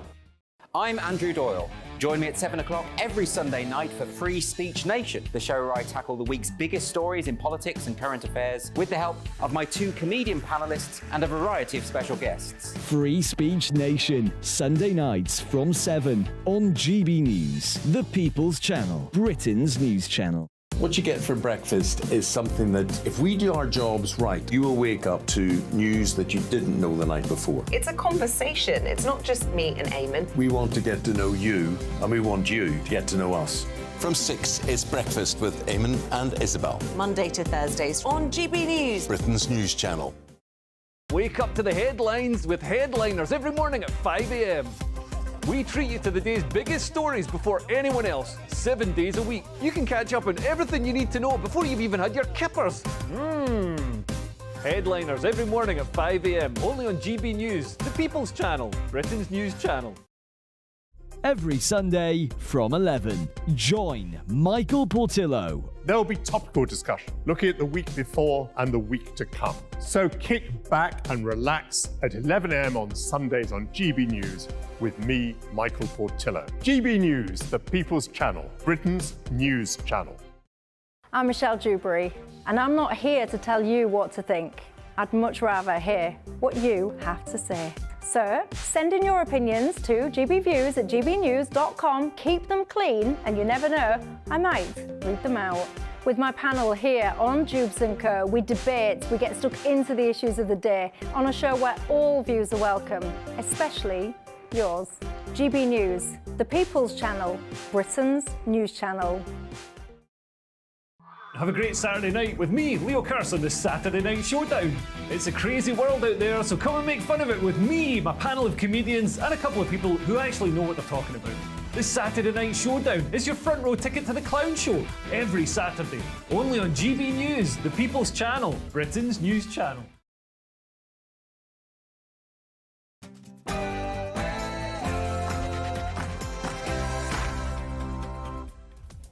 It's 11 a.m. on Friday the 22nd of December. This is Britain's Newsroom on GB News. Now, terror in Prague. 15 people are dead after a mass shooting at Prague University. The Czech Republic have declared tomorrow as a national day of mourning. Ready and waiting, Sir Keir Starmer says Labour is ready for a general election, but is the country ready for a Labour government? And Christmas travel chaos. Winds of more than 80 miles an hour have battered the northern half of parts of the UK as Storm Pia threatened to bring chaos to pre-Christmas travel plans. What to watch? We'll be debating the greatest Christmas movie of all time. Ooh, that sounds interesting. Or we could just watch articles, which is even better.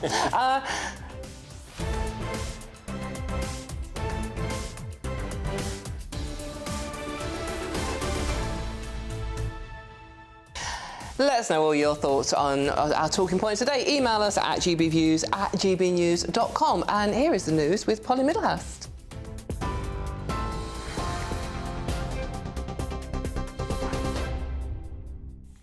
Good morning. The top stories from the GB Newsroom. Long delays are expected for travellers trying to get away this Christmas.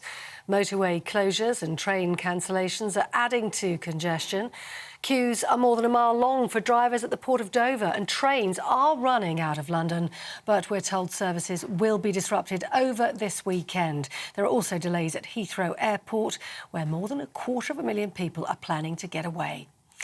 Meanwhile, Eurostar services have resumed after thousands of people were stranded last night following an unexpected strike by site workers there. That led to widespread disruption on services from London St Pancras and the Eurotunnel from Folkestone. Trade union representatives, though, have now reached an agreement after they initially rejected an end-of-year bonus. In other news today, a woman has been charged with murdering her 4-year-old boy in East London. 41-year-old Keziah Makaria will appear in court later over the death of her son, Kobe Dooley Makaria. The 4-year-old suffered knife injuries in Hackney on Wednesday and was taken to hospital, but died of his injuries. A post-mortem examination will take place next week. Now, the Czech authorities, the police specifically, have confirmed 13 people lost their lives when a gunman went on the rampage in Prague. No foreigners, though, they say, were among the victims. They've released body cam footage showing officers arriving at Charles University as they searched for the attacker. The 24-year-old, who they've asked not to be named, killed his father before opening fire targeting students. He then took his own life. Police, who are still trying to establish a motive, say they're working on the theory he was also responsible for the deaths of 2 people in a nearby forest. Here at home, the UK economy's taken its first step towards recession after performing much worse than expected. Figures from the Office for National Statistics found there'd been a downturn in GDP, and rather than flatlining, the economy contracted very slightly by 0.1% in the 3 months from July to September. Economists had been expecting growth of 0.2%. Meanwhile, Black Friday deals were a driving force behind an unprecedented rise in retail sales in the UK. ONS figures revealing that sales increased by 1.3% last month, despite forecasts of 0.4% growth from economists. But, it said, overall sales are still below pre-pandemic levels, presenting challenges for retailers. Now, ministers have reversed plans to increase the minimum wage needed for a family to live in the UK. The Home Office had previously hiked the threshold to £38,700, but now the figure stands at £29,000. It's part of a government plan to tackle the number of people coming into the UK, but has drawn criticism from some who say it'll break up families. The Home Secretary says, though, the plans will bring the total net migration figure down by 300,000 people a year. Patients are being warned of potential disruption to health services this Christmas as junior doctors continue with their walkouts in England in an ongoing dispute over pay. It's after talks broke down between the government and the British Medical Association early this month. Strike action will continue until tomorrow morning. This walkout will then be followed by a 6-day strike at the start of January. That'll be the longest in NHS history. And West Midlands police officers' use of force in the course of their work has been underreported thousands of times. Police inspectors have estimated 46,000 incidents were underrecorded for the year ending March 2022. There were serious concerns as well about how the force investigates crime, protects vulnerable people and manages offenders and suspects. The force was previously placed under special measures after they'd been ruled inadequate in 3 out of 8 policing areas. That's the news on GB News across the UK on TV, in your car, on digital radio and on your smart speaker. This is Britain's News Channel.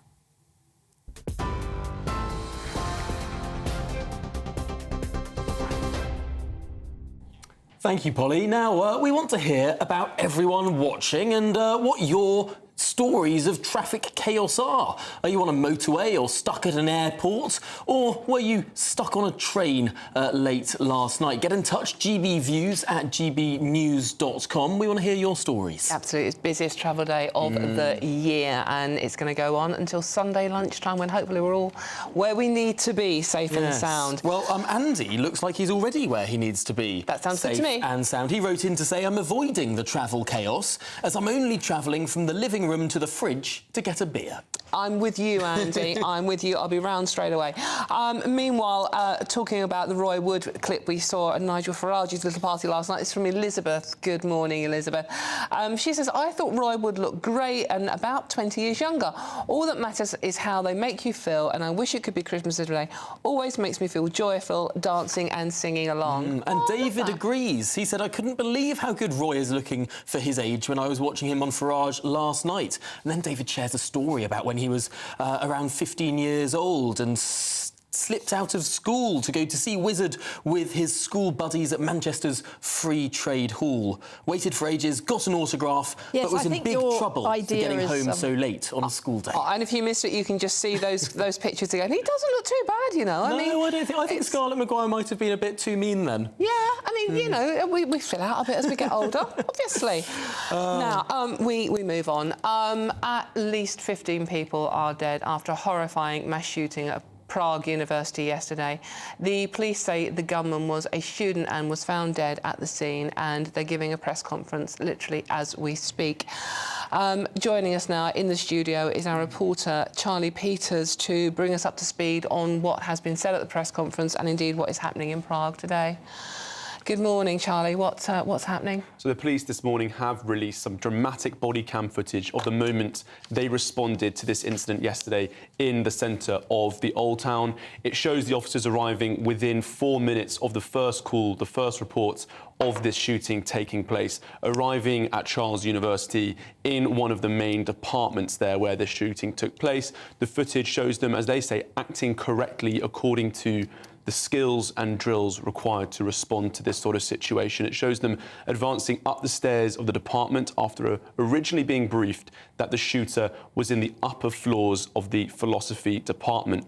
But as they travelled upwards, they were informed, the press conference said, that the shooter was actually on the roof taking fire from a balcony where he injured and killed some of his victims. The police actually took fire from outside and coordinated with those inside to send them further. The police did say that they had some confusion getting to the roof. It wasn't signposted easily for them to access that area.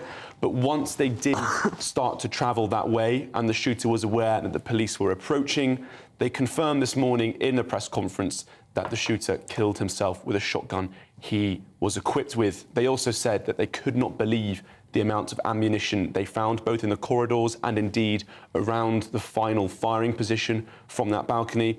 Some seriously dramatic footage released yesterday of a long-barreled rifle with a tripod and a long lens, with the firer taking aim from that balcony onto those beneath in the square, people fleeing across the bridge there. The police also confirmed this morning some of the victims' names will be released today. 14 victims in total, 25 injured. We understand that 2 Saudi citizens and 1 Dutch citizen among those injured. The police also showed us some footage, again captured on body cam, of the evacuation process taking place, the application of first aid within a so-called hot zone. It was an active shooted area, so they hadn't yet detained or neutralised that threat, and so the application of aid was extremely difficult. In some of the footage, we see a police officer begging for a stretcher, shouting out to his colleagues for a medical stretcher as they prevent a catastrophic bleed and then take the victim away from the location. They also showed further footage, which we saw originally yesterday, of course, of students exiting the building with their hands up. And they responded quite directly to some of the criticism they'd received. They didn't react quickly, they didn't get to the roof fast enough, and many people were confused as to why students were leaving the building with their hands up. And the police gave a very clear answer today. This was a standard drill. This is the standard operating procedure for dealing with a mass shooting event when you don't have a full understanding of the threat, because they could have known that any of those students could have been an accomplice of the shooter, might not have been operating alone, so people had to leave the building in that way to prevent any further firing. Hundreds of police officers responded to the scene. The police chief speaking at the conference today said it was the worst event he'd seen in 40 years. It left a serious mark on him, and he was there when the firing was taking place. Now, initially, Charlie, we understand that the police ordered the evacuation of a different building. They understood that the shooter was going to a different part of the university. Was there any criticism of that response at the press conference? They were going through a timeline earlier today on that process. They said they received a tip-off that he was moving in from the west of the city because earlier in that day, it's understood that the killer shot his father in Hostun, which is a small area west of Prague. And when they arrived at that scene, they also found evidence of explosives and other devices present there, leading to further concerns of a more complex and coordinated attack in the city centre. But that is the main criticism of the police, that the evacuation was insufficient. They only originally evacuated a lecture hall and the department where he was expected to attend at 2 p.m. He was, they said, a star student. He'd won a prize for his Polish history research and essay writing previously, and he was expected to attend university, and so they evacuated that lecture hall, but he went to a separate department and possibly caught the police off guard, especially with the amount of ammunition that they discovered in the corridors. Do we know any more about him? You said he was a star student. David Kozak is the name, isn't it, That's of the shooter? 24-year-old. 24. So do we know anything about him? What may have made him behave in this way? So yesterday evening, very quickly, the police ruled out any extremist motive or links to international terrorism. However, a motive has been developed overnight of a fascination with killing.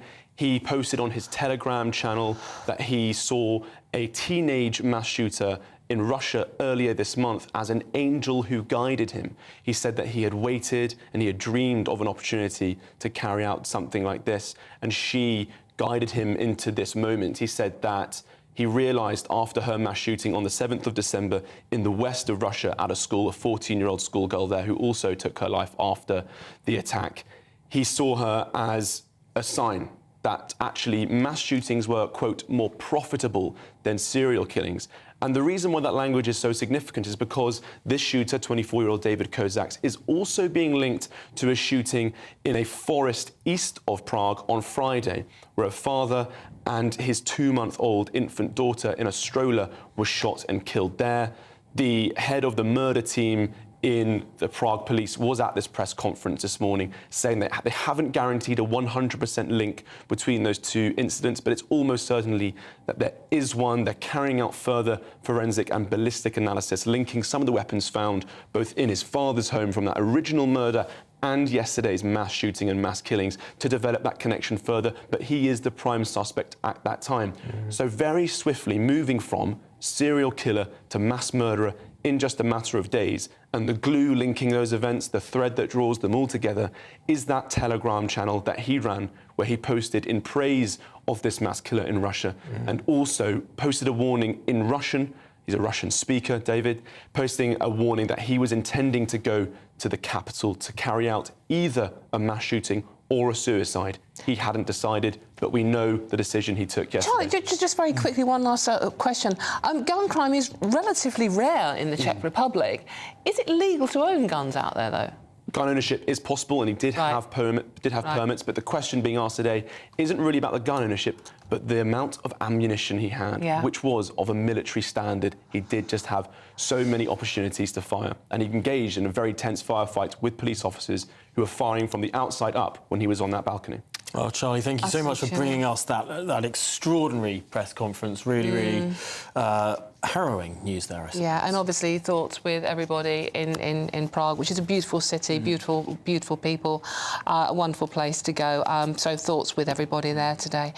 Now, Labour, we move on, don't we? Have to talk about Labour. Do we have to talk about Labour? Yes, we do. Labour is ready for a general election, according to Sir Keir Starmer. Yes, so much so that the confident Labour leader said the sooner it's called, the better. And he's claimed his manifesto has been locked away for over a year in an exclusive interview with GB News. Now, polls suggest that Sir Keir will gain a majority at the next general election, which is expected to be in either the spring or the autumn? Probably the autumn, though. Joining us to discuss this is the political commentator John Oxley. And John, I suppose, 'twas ever thus, opposition leader calls for general election. Yes, definitely. But we're entering that period where we know an election is coming very soon. The last possible date it can be is sort of January the year after next. That's bad, I think, for the government for a number of reasons. So chances are they're going to go a bit earlier. And so it's kind of the end game. You know, the run into the election is starting, and if you're Keir Starmer, of course you want to see him ready for it, ready to fight and ready to govern. It's interesting, of course, he was this week on a visit to the Russian border at a NATO outpost. There was a certain amount of criticism for the clothes that Sir Keir Starmer chose to wear, wearing military uniform, having not been a member of the armed forces himself. But I suppose this is a more common theme of politicians cosplaying. Absolutely. You know, we see a few months ago Rishi Sunak went training with some soldiers. He dressed up. Boris was a huge fan of dressing up in military fatigues or dressing up as policemen on another occasion. And Liz Truss tried to sort of channel Thatcher at one point with her bulletproof vest on top of a tank. And it's starting to become par and parcel of looking like a prime minister, and I think that's part of what it's quite a good look for it. This looks like a sort of new hard-hitting drama that you might see on Netflix. It looks like the new SAS Who Dares Wins, doesn't it? I mean, it's ridiculous. He's in Estonia.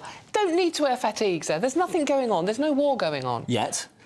OK, well, yeah. But I don't know, one of the reasons there's a NATO base there is that the Estonians are pretty worried about Russia, Yeah, I know they are, but at the moment, he could have just worn just ordinary civilian gear, couldn't John, he? when did this change? Because I'm fairly sure David Cameron didn't dress up in military clothes. Yeah, it seems to be a sort of Boris Johnson innovation. You look at some of the photos, you know, David Cameron kind of did his Cotswold dad thing. He turned up actually much like I'm dressed today with a collared shirt and a jumper and some chinos. And then you look back, you know, Gordon Brown, Tony Blair, when they visited the troops, they'd often wear... They'd take their jacket off, but they would be wearing a suit, although that was slightly different. They were visiting, you know, troops in active war zones. It kind of looks a bit sillier, I think, if you're wearing a uniform alongside people who are actually fighting. Whereas this is going out and training. But, you know, I think maybe Margaret Thatcher did it once or twice, but it was quite rare for prime ministers to sort of put on the gear. But it's becoming more of that thing of looking authoritative, looking a bit more as though you're mucking along with the troops rather than going out there as the person who sends them into war. When Sir Keir does come back and get back into his civis, he has admitted that he's worried about the effect being PM will have on his family. And we saw those fairly horrible scenes where Rishi Sunak's home was invaded by the eco-protesters that climbed all over it.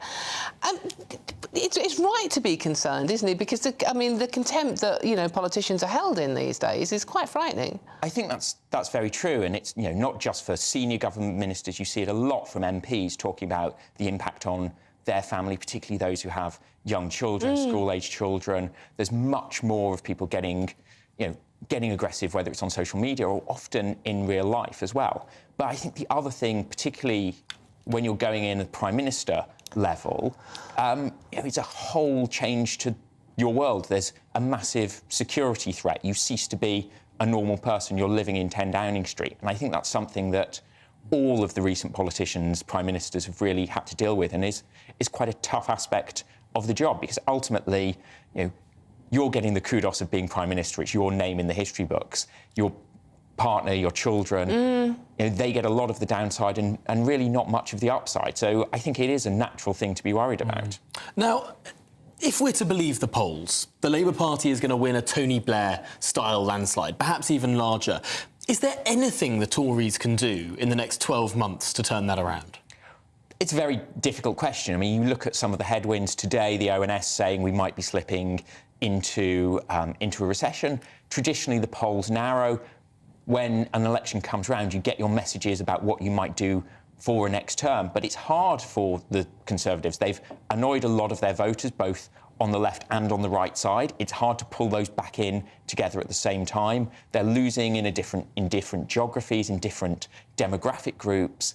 There's lots of things you potentially can do, but it's hard to do all of them, and it's hard to know which is the one that's going to deliver the best. It seems like the government's almost oscillating a lot. On one day of the week, it will sound like they're going for a red wall strategy, going hard on migration, and on the next day, they bring David Cameron back into government and look like they're going for a southern blue wall strategy. There's no clear sense of direction. It's almost like people are pulling from different angles within Number 10. Yeah, I think that's very true, and that's the problem for the Conservatives, because the voters are doing the same. They have the same problem with their MPs, different factors going in different directions. And obviously, in politics, everyone thinks their policies are the popular ones. No one ever says, oh, personally, I think we should be a bit more left-wing, but actually the voters are more right. So everyone always says, my ideas, they're the ones that are going to win. So it's hard to navigate between those. And particularly, if you've been in power for 14, 15 years, you've got a lot of built-up unpopularity with all sorts of people, and the economy's not going particularly well, other things aren't going particularly well. It's a hard battle to fight, I think, for the next year. It's all very confusing, isn't it? There's so much division in both main parties. You do wonder how much parties like Reform are going to take away at the next But also, election. incumbents all around the world. We saw the New Zealand government lose. We're going to see real trouble in France. We saw what happened in the Netherlands. I think at this time, in Canada as well, the opposition party miles ahead in the polls. Yeah. At this time, when the globe is experiencing these financial pressures, opposition parties do well. Yeah, absolutely. But there was a shock before with John Major, wasn't there? So anything's possible. Yes. Anything's possible. Right, still to come. We actually could do some festive fun now. We'll be ranking our favourite Christmas movies and songs with entertainment reporter Hayley Palmer. You're with Britain's Newsroom on GB News.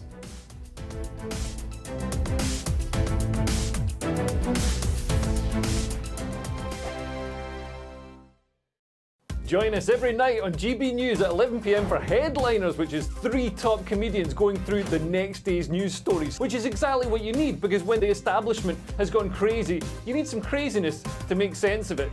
Headliners. You don't have to bother reading the newspaper. We've got it covered for you. Every night at 11 p.m. and repeated every morning at 5 a.m. We won't send you to sleep like some of the other paper review shows out there. So join us 11 p.m. every night on GB News. The People's Channel, Britain's news channel. I think the most exciting bit for me is talking to people. People who I think are ignored often by the major news channels. We're going to give news they want to hear. There's a voice there that needs to be heard. I think there's a chance here for a diversity of opinion to be expressed, which you don't find elsewhere. It's really exciting. We don't hold back. We're free to say how decisions that are taken here affect us all around the country.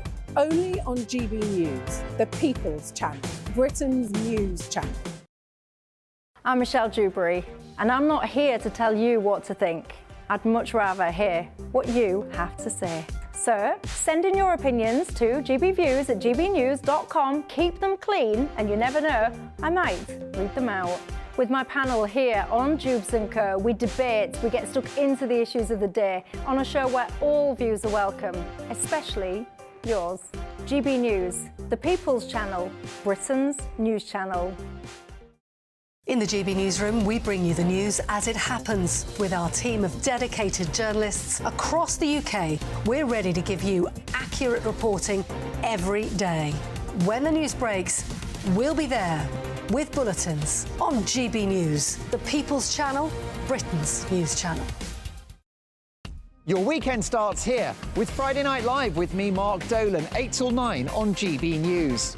Big stories, big guests and big laughs as we get you ready for a cracking weekend. That's Friday Night Live with Mark Dolan. Fridays 8 till 9 on GB News. Bring your own drinks. The admission's free. Good afternoon, Britain. Good afternoon, Britain. Join us, Tom and Emily, To find out what's happening in the heart of Westminster. and why it matters to you. Weekdays from midday, we bring you the most compelling stories from across the United Kingdom. And from your doorstep to our inbox. That's right, we want to hear from you. GB News, Britain's news channel. Big news, big debates, big opinion. Patrick Christie's Tonight is the week's biggest show. Every weekday, 9 to 11 p.m, we've got the inside track on the day's top stories. There'll be sharp takes you won't get anywhere else. We will set the news agenda, not just follow it, and I want to bring you along for the ride. Whatever it is, we'll have our finger on the pulse. It's news, but it's this close to entertainment. Patrick Christie's Tonight, 9 to 11 p.m, only on GB News, the People's Channel, Britain's news channel. GB News is Britain's news channel, and now you can support it. All you have to do is scan that QR code that's up on your screen right now, or you can go to gbnews.com/support and become a GB News member. You'll have fantastic benefits. We're also going to organise special events where you as GB News members can meet the presenters, the on-screen faces. Scan the QR code or go to gbnews.com/support. Thank you so much.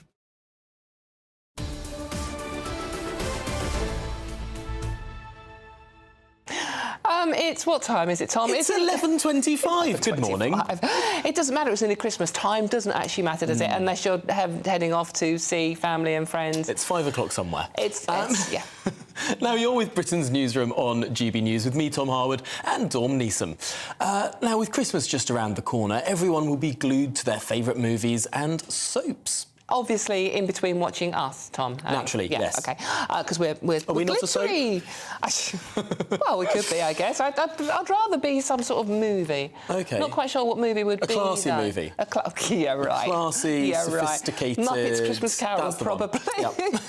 Right, okay, so we're delighted to be joined in the studio with entertainment reporter Hayley Palmer to guide us through the festive schedule and highlight what to watch out for. Hello, gorgeous Hayley. Looking very festive, as always. Nice to see you together.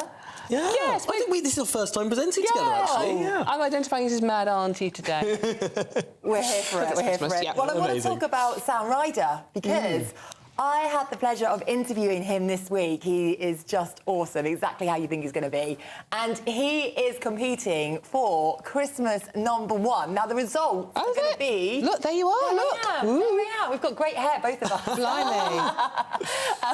But yes, he is hopefully going to be #1 today because the result's going to be at 4 o'clock. And he has worked so hard. I just love his graft. He's just literally not sitting back. He's been busking. He's been all over the country trying to get this #1 spot. And he's competing with Wham. With Wham. I mean... Again. Yeah. But I just think it's time for some new material, and I think Sam Ryder is that person to do it. I really do. I hate to ask and sound completely ignorant, but I am. What's his song called? His song is called Your Christmas to Me, Dawn, and I'm going to buy it for you for Christmas. Lovely, thank you very much. Yeah. So there we go. We're going to is it catchy? Is it? It is really catchy. You're going to sing along, Tom. You're going to have some dance moves to we it. were just complaining that there haven't been any good new Christmas songs. All of the Christmas songs that we refer to are from the 1990s. Could this be the one to break the mould? It really is, and that's exactly what I think. I think, yes, you've got those classic songs. You're walking around Tesco's and you're like, yeah, brilliant. But this one, honestly, trust me, is the one to break through, and Sam Ryder's the person to do it. What about Cher? Hasn't Cher got a new Christmas one? Oh, do you like that one as well? Do you like that one? Performed that on Strictly. Yes, that's right, yeah. I was actually out the other night and I heard it, and I was like, actually, it's quite catchy, but it's not going to be #1. Oh, right, OK. But we love Cher. We do. We do. Okay. Magical. Yeah. Well, if you're not listening, what are you watching? Christmas films. Everyone loves a Christmas movie. OK, we're going to have a little debate here because I've had this outside in the green room. Sorry, for me, the #1 film that you have to watch is The Holiday. Huh? The Holiday is it's a good film. Kate Winslet. We love the transatlantic relationship. We do. Atlanticism writ large, but it does always compete with another one that has similar themes, which is Love Actually. Oh, God. No, I'm with you on that. That's a real good feel-good factor film, isn't it? So that will be coming out for me as well. I have to say, I was at Downing Street for a Christmas party last week, and I did do a little bit of the dance on the staircase up with all the Prime Minister's portraits. Is there video footage of this? There is none. Unfortunately, they take your phone from you when you go in for national security reasons or something like that. Outrageous. I'm sorry, used to romantic, loved-up, sort of like, you know, rom-com things. I'm going to give a shout-out to Gremlins. Gremlins? There's nothing like liquidising a small alien on Christmas Day. Come on. Dawn, I love you for this, but we can't watch Gremlins on Christmas Day. It's a Christmas film. It is a Christmas film. It's Can I just throw a live wire into here? Die Hard. Die Hard, a classic Christmas film. It's not a Christmas film. It is a Christmas film. There's Christmas music. It's set at Christmas. It's very Christmassy. Or you could watch Alf. I can't she stand went that. there. Good job we're not having Christmas together, right? The sort of arguments we'd have are probably similar to the arguments that people will be having over the best soap, because that's another battle that's going on this Christmas. EastEnders, everybody's talking about this because it's kind of like a whodunit kind of murder plot that was actually plotted at the beginning of the year. So it's been working up. So I can't wait for Christmas Hold on, Day. they're talking about death and destruction on EastEnders. I mean, who'd have thought that never happens? But, exactly, but I love watching it on Christmas Day because it makes you feel better about your own life, doesn't it? Because you're like, it's chaos. But EastEnders is competing with Corrie. It is. And now Corrie this year is only half an hour. It's usually an hour special. I don't know why it's 30 minutes this year, but I don't know. I don't feel like Corrie's got the same hitting storyline. Same sort of crescendo feeling. Like someone's apparently leaving after being on the soap for 20 years, but with EastEnders, they have built this up. They've worked hard to get everyone's attention, and all my friends are talking about it. Interesting. It's always the mystery, the whodunit, the Agatha Christie. Yeah, Gremlins, hello, no rom-com. So, I mean, the King's Speech. Yes, we will be watching that, all of us. Yes, of course. Okay, we agree on that. We'll be broadcasting it here on GBNews. Yeah, you can watch it here. Absolutely. Right. What time is that actually on? I think that's 3 o'clock, isn't it? It's usually 3 o'clock. We think so, yeah. So that's one to very watch, good. of course. Well, hey, thank you so much for bringing us all of Merry Christmas. the mandatory Christmas viewing, because, my goodness, there's a lot of it. Yeah, and we're not obviously spending Christmas together because we'd row like cat and dog, which is another great Christmas tradition, isn't it? Yes, but still to come, The Great Escape. The boy, Alex Batty, who disappeared for 6 years, reveals his extraordinary escape from a hippie commune. That is a very strange story. We'll be discussing that and much more after your morning news with Polly Middlehurst.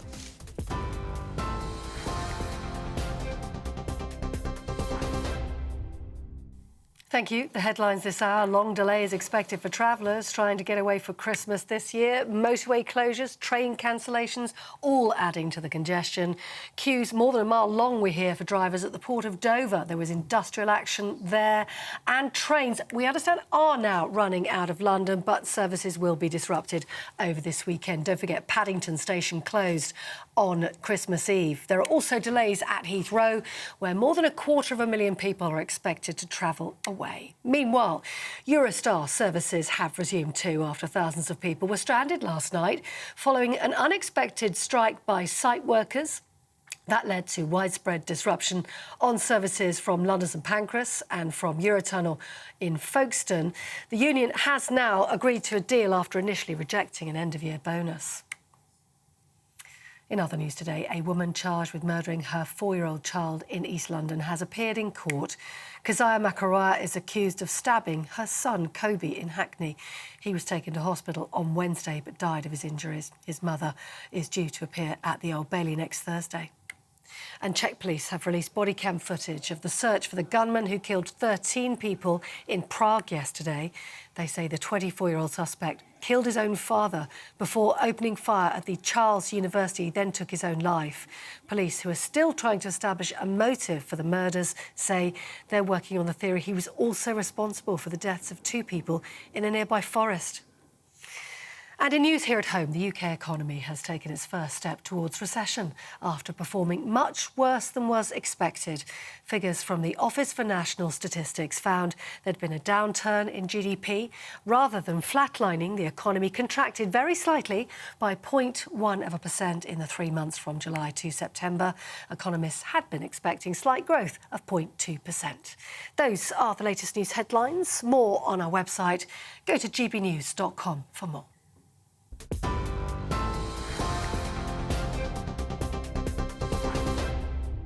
For exclusive, limited edition and rare gold coins that are always newsworthy, Rosalind Gold proudly sponsors the GB News Financial Report. A quick snapshot of today's markets for you, and the pound will buy you $1.2740 and 1.1554 euros. The price of gold is £1,618 and 96 pence an ounce. And the FTSE 100 is currently standing at 7,704 points. Rosalind Gold proudly sponsors the GB News Financial Report. Thanks, Polly. Now, still to come, should we change the law on assisted dying? The Labour leader, Sir Keir Starmer, seems to think so after Dame Esther Ransom has highlighted the issue during her battle with lung cancer. It's incredibly moving, her interview, isn't it? This is Britain's Newsroom on GB News. Don't get too far.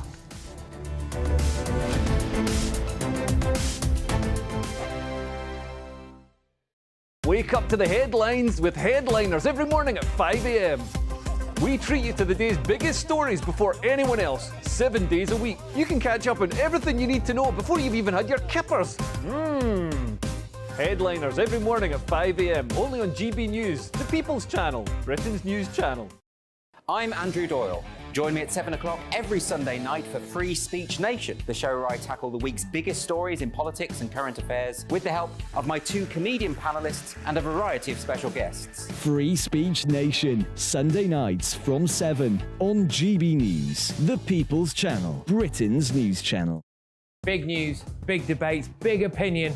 Patrick Christie's Tonight is the week's biggest show. Every weekday, 9 to 11 p.m, we've got the inside track on the day's top stories. There'll be sharp takes you won't get anywhere else. We will set the news agenda, not just follow it, and I want to bring you along for the ride.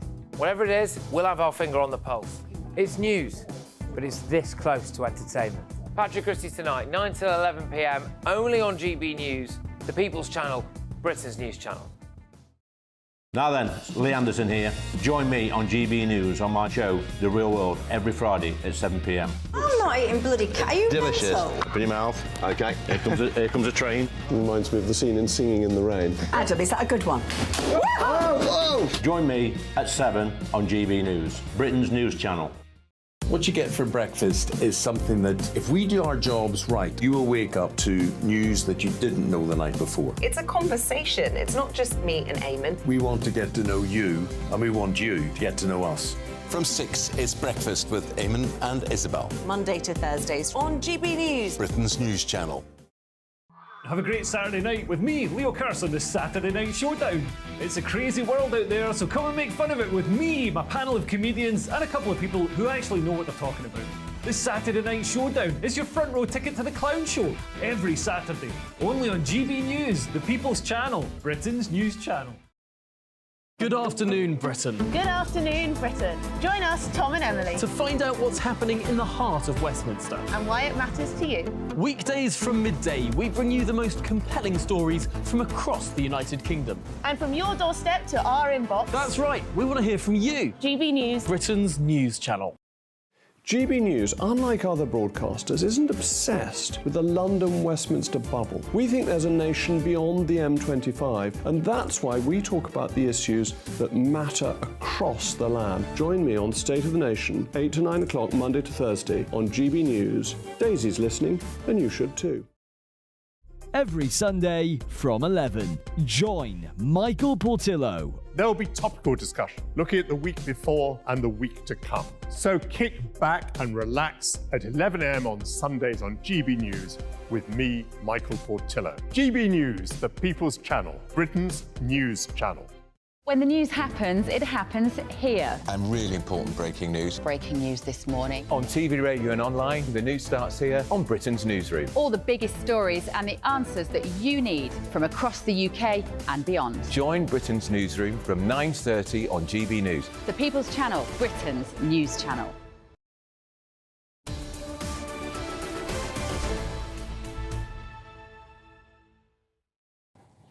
Good morning, welcome back. It's 11:38. You're with Britain's Newsroom on GB News with Tom Harwood, him, and Dawn Neeson, me.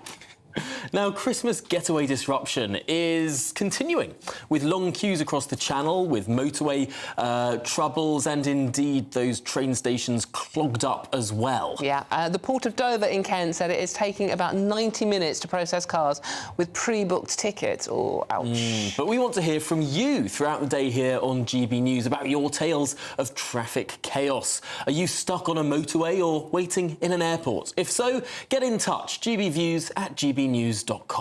Now, moving on. At Christmas time in the UK, as much as 114,000 tonnes of plastic packaging goes to landfill. To cut down on waste in North Yorkshire, residents are being urged to help spread some Christmas cheer to youngsters across the country by donating unwanted or unused toys and games. Anna Riley has the full story for us. Thousands of tonnes of waste are generated in Britain over the festive period, with a typical household producing over 3 bin bags of packaging every Christmas.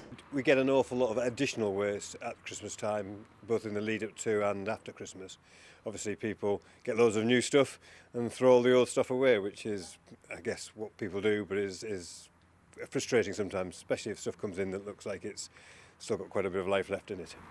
And if we can get people to reduce the amount of waste they produce, reuse stuff, and then when they have to get rid of stuff, recycle it, that actually reduces the impact that we make on the planet. Here in North Yorkshire, the council's Reuse Santa appeal aims to reduce waste and provide presents to hundreds of children who otherwise might not receive a gift this Christmas. We ask residents of North Yorkshire to bring in new or used toys, gifts to give to children.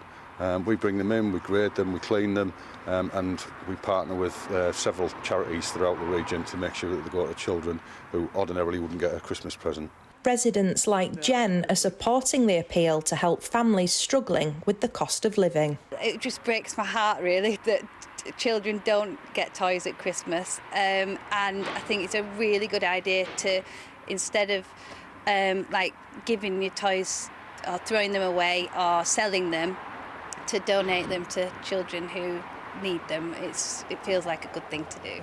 The donated toys are cleaned and tested by volunteers and Your Waste staff, sorting and preparing them for charities to distribute. The toys range massively, from cuddly toys to board games to trains and cars and you name it. We've had it donated, which is absolutely fantastic. The children that will benefit range right from birth up to 17, 18. It must be quite worrying for some families how they're going to give their children a good Christmas. So we expect that it'll be a relief to know that there's another source to help fill Santa's stocking this Christmas. 3,000 items were donated through the scheme last year, and it's hoped that even more children can be helped this Christmas. Anna Riley, GB News, Northallerton. Brilliant.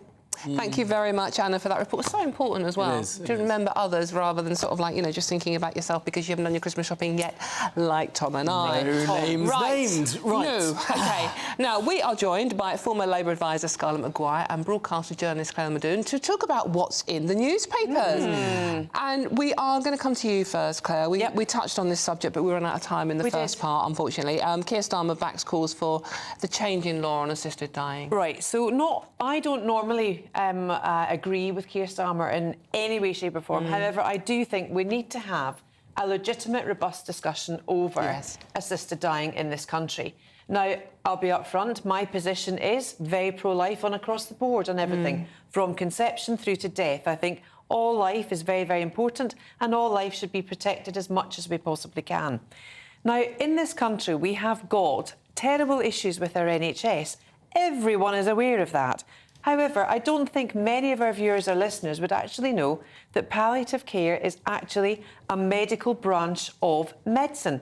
You can study to be an oncologist, a paediatrician, a gynaecologist. You can also study palliative care.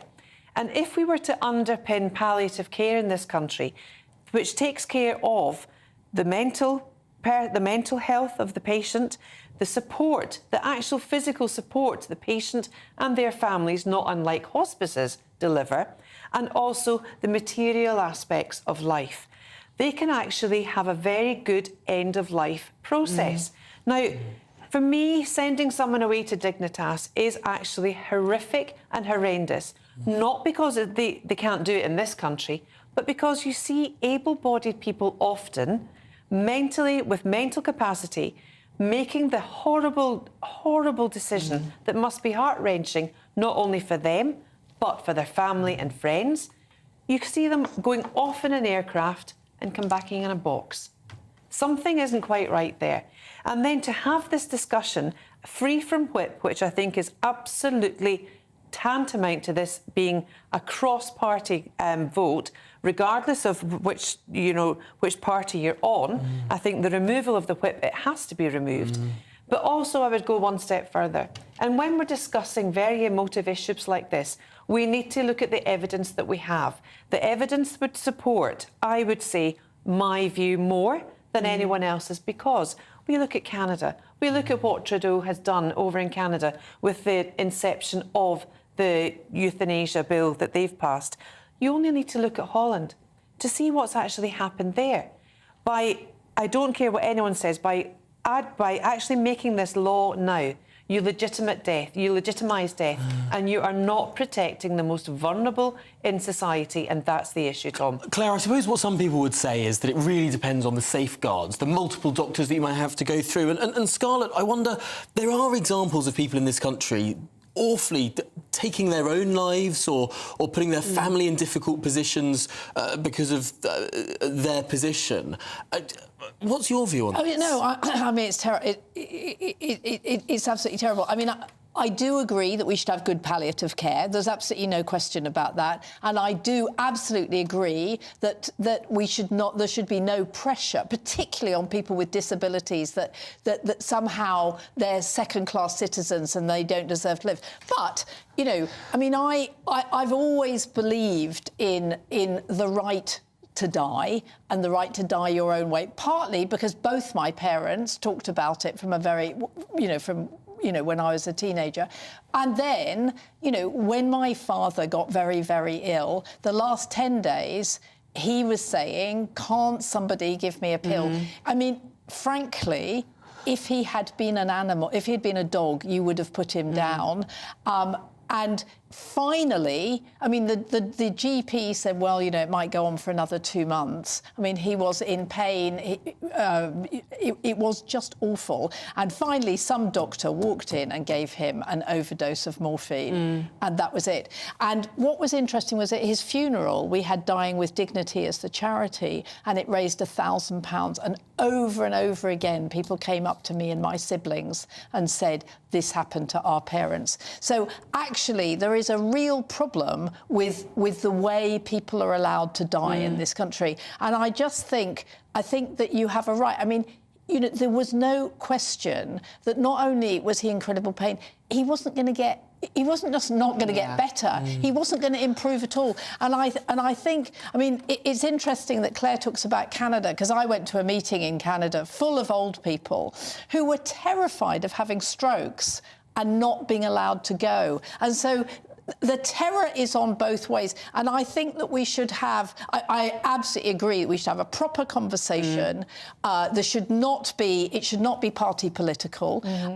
Keir Can't be. It absolutely can't be. And actually, it's split. I mean, there's no question that there are people in the Labour Party who are completely against it, and there are people in the Conservative Party who are completely for it. It's absolutely not party political.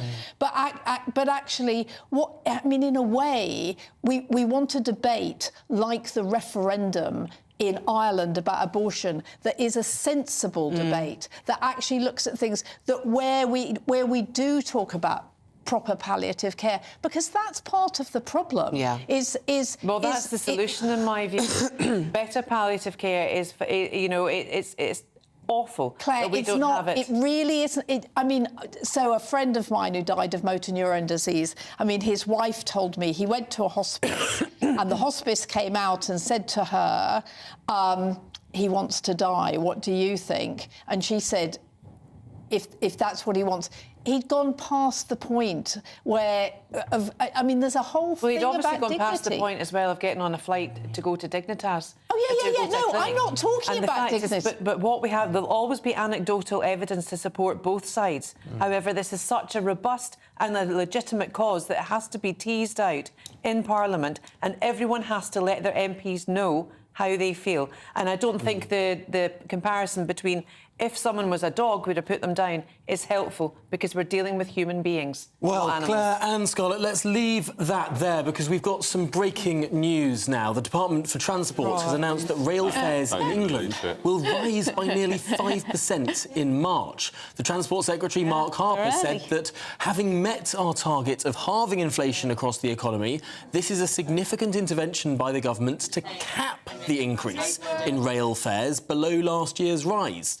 Changed working patterns after the pandemic mean that our railways are still losing money and require significant subsidies. So this rise strikes a balance between keeping our railways running while not overburdening passengers. I'm sorry, and good luck with that if you're listening to us whilst waiting for a train, getting on an overcrowded train. That's the last news you want, isn't it? That not only is it not comfortable to travel by rail, you're going to have to pay more for it. What do you make of this announcement, Scarlett? I really believe in rail travel. I think rail travel is fantastic. I think that we should be encouraging more people on the railways, and the railways are so expensive. Oh, yes. I mean, of course you're right that they're often not very good, and we should be doing something about how dreadful some of the railways, but they are expensive and they keep people away. And so, I mean, you know, they keep people in their cars, and what we want is more and more people on the railways and better railways. And yet they're expensive to run, and they need investment, and they need engineering work, so we don't want them to break down when it's windy. Tom, why is it when we go to Italy, the trains run to the minute, they run to the second, right? This country, you have a bad bout of rain, oh no, fleet leaves on the tracks, too much rain, not enough rain, wrong type too much of snow. rain, wrong type of snow. It's just Britain, I think. Adding in the strikes as well, absolutely ridiculous. You know, we need to get to places. As Scarlett quite rightly said, I love a train journey as well. I love going up to Glasgow in the train, either West Coast or East Coast. It's beautiful, you know? But then it is so expensive, sometimes it's actually cheaper to fly, believe it or not. Often it's cheaper to fly, particularly. It's crazy. But doesn't that make sense? I mean, if you're flying, you don't need to maintain rails across the length of the country. Doesn't it sort of make economic sense? Carbon footprint.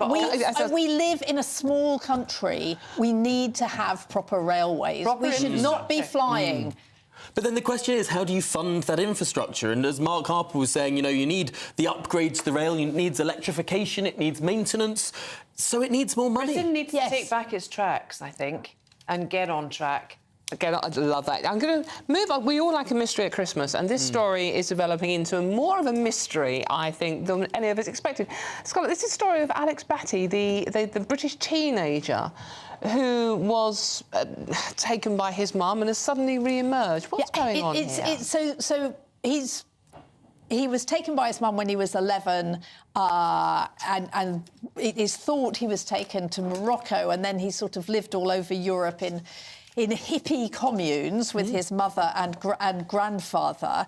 And finally, he said, enough is enough, and walked out of a commune. Now, he's I think very cleverly, we only ever saw a picture of him at 11. He's now given an interview to The Sun, and we see a picture of him now, which I think actually completely destroys it, because it means he's going to have people looking for him all the time. But it's an incredible story of how he just realised there was no future. I mean, that's what he said. He said she was a really good woman, but not a good mother.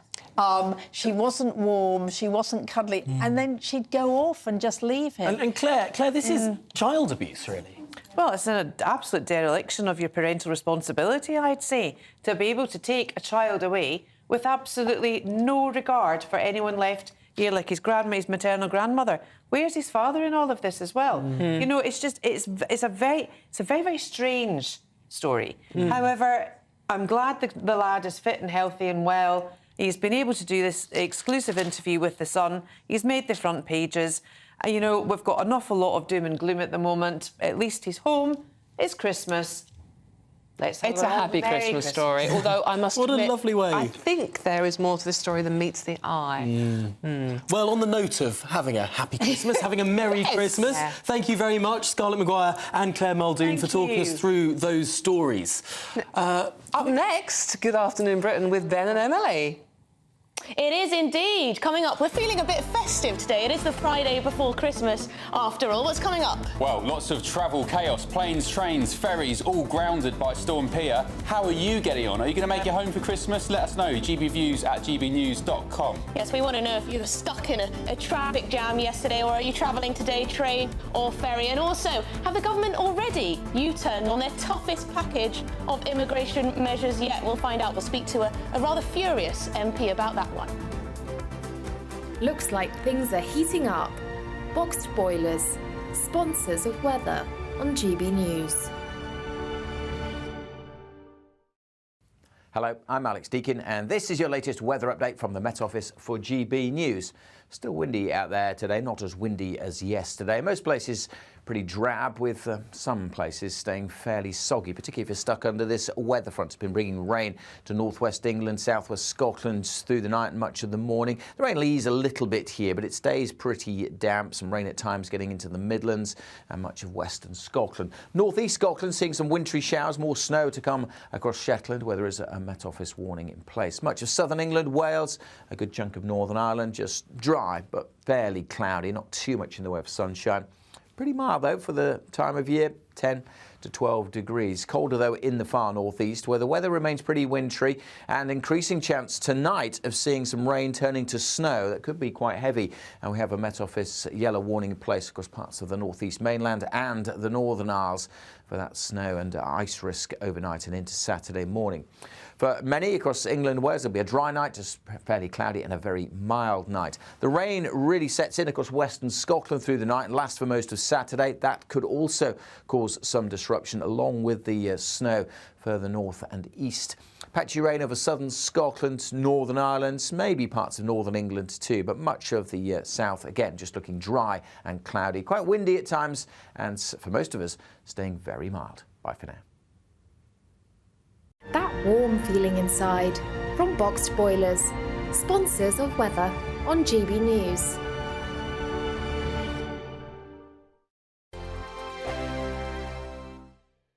Your weekend starts here with Friday Night Live with me, Mark Dolan, 8 till 9 on GB News. Big stories, big guests and big laughs as we get you ready for a cracking weekend. That's Friday Night Live with Mark Dolan, Fridays 8 till 9 on GB News. Bring your own drinks, the admission's free. In the GB Newsroom, we bring you the news as it happens. With our team of dedicated journalists across the UK, we're ready to give you accurate reporting every day. When the news breaks, we'll be there with bulletins on GB News, the People's Channel, Britain's news channel. Big news, big debates, big opinion. Patrick Christie's Tonight is the week's biggest show. Every weekday, 9 to 11 p.m, we've got the inside track on the day's top stories. There'll be sharp takes you won't get anywhere else. We will set the news agenda, not just follow it, and I want to bring you along for the ride. Whatever it is, we'll have our finger on the pulse. It's news, but it's this close to entertainment. Patrick Christie's Tonight, 9 to 11 p.m, only on GB News, the People's Channel, Britain's news channel. Join us every night on GB News at 11 p.m. for Headliners, which is 3 top comedians going through the next day's news stories, which is exactly what you need, because when the establishment has gone crazy, you need some craziness to make sense of it. Headliners. You don't have to bother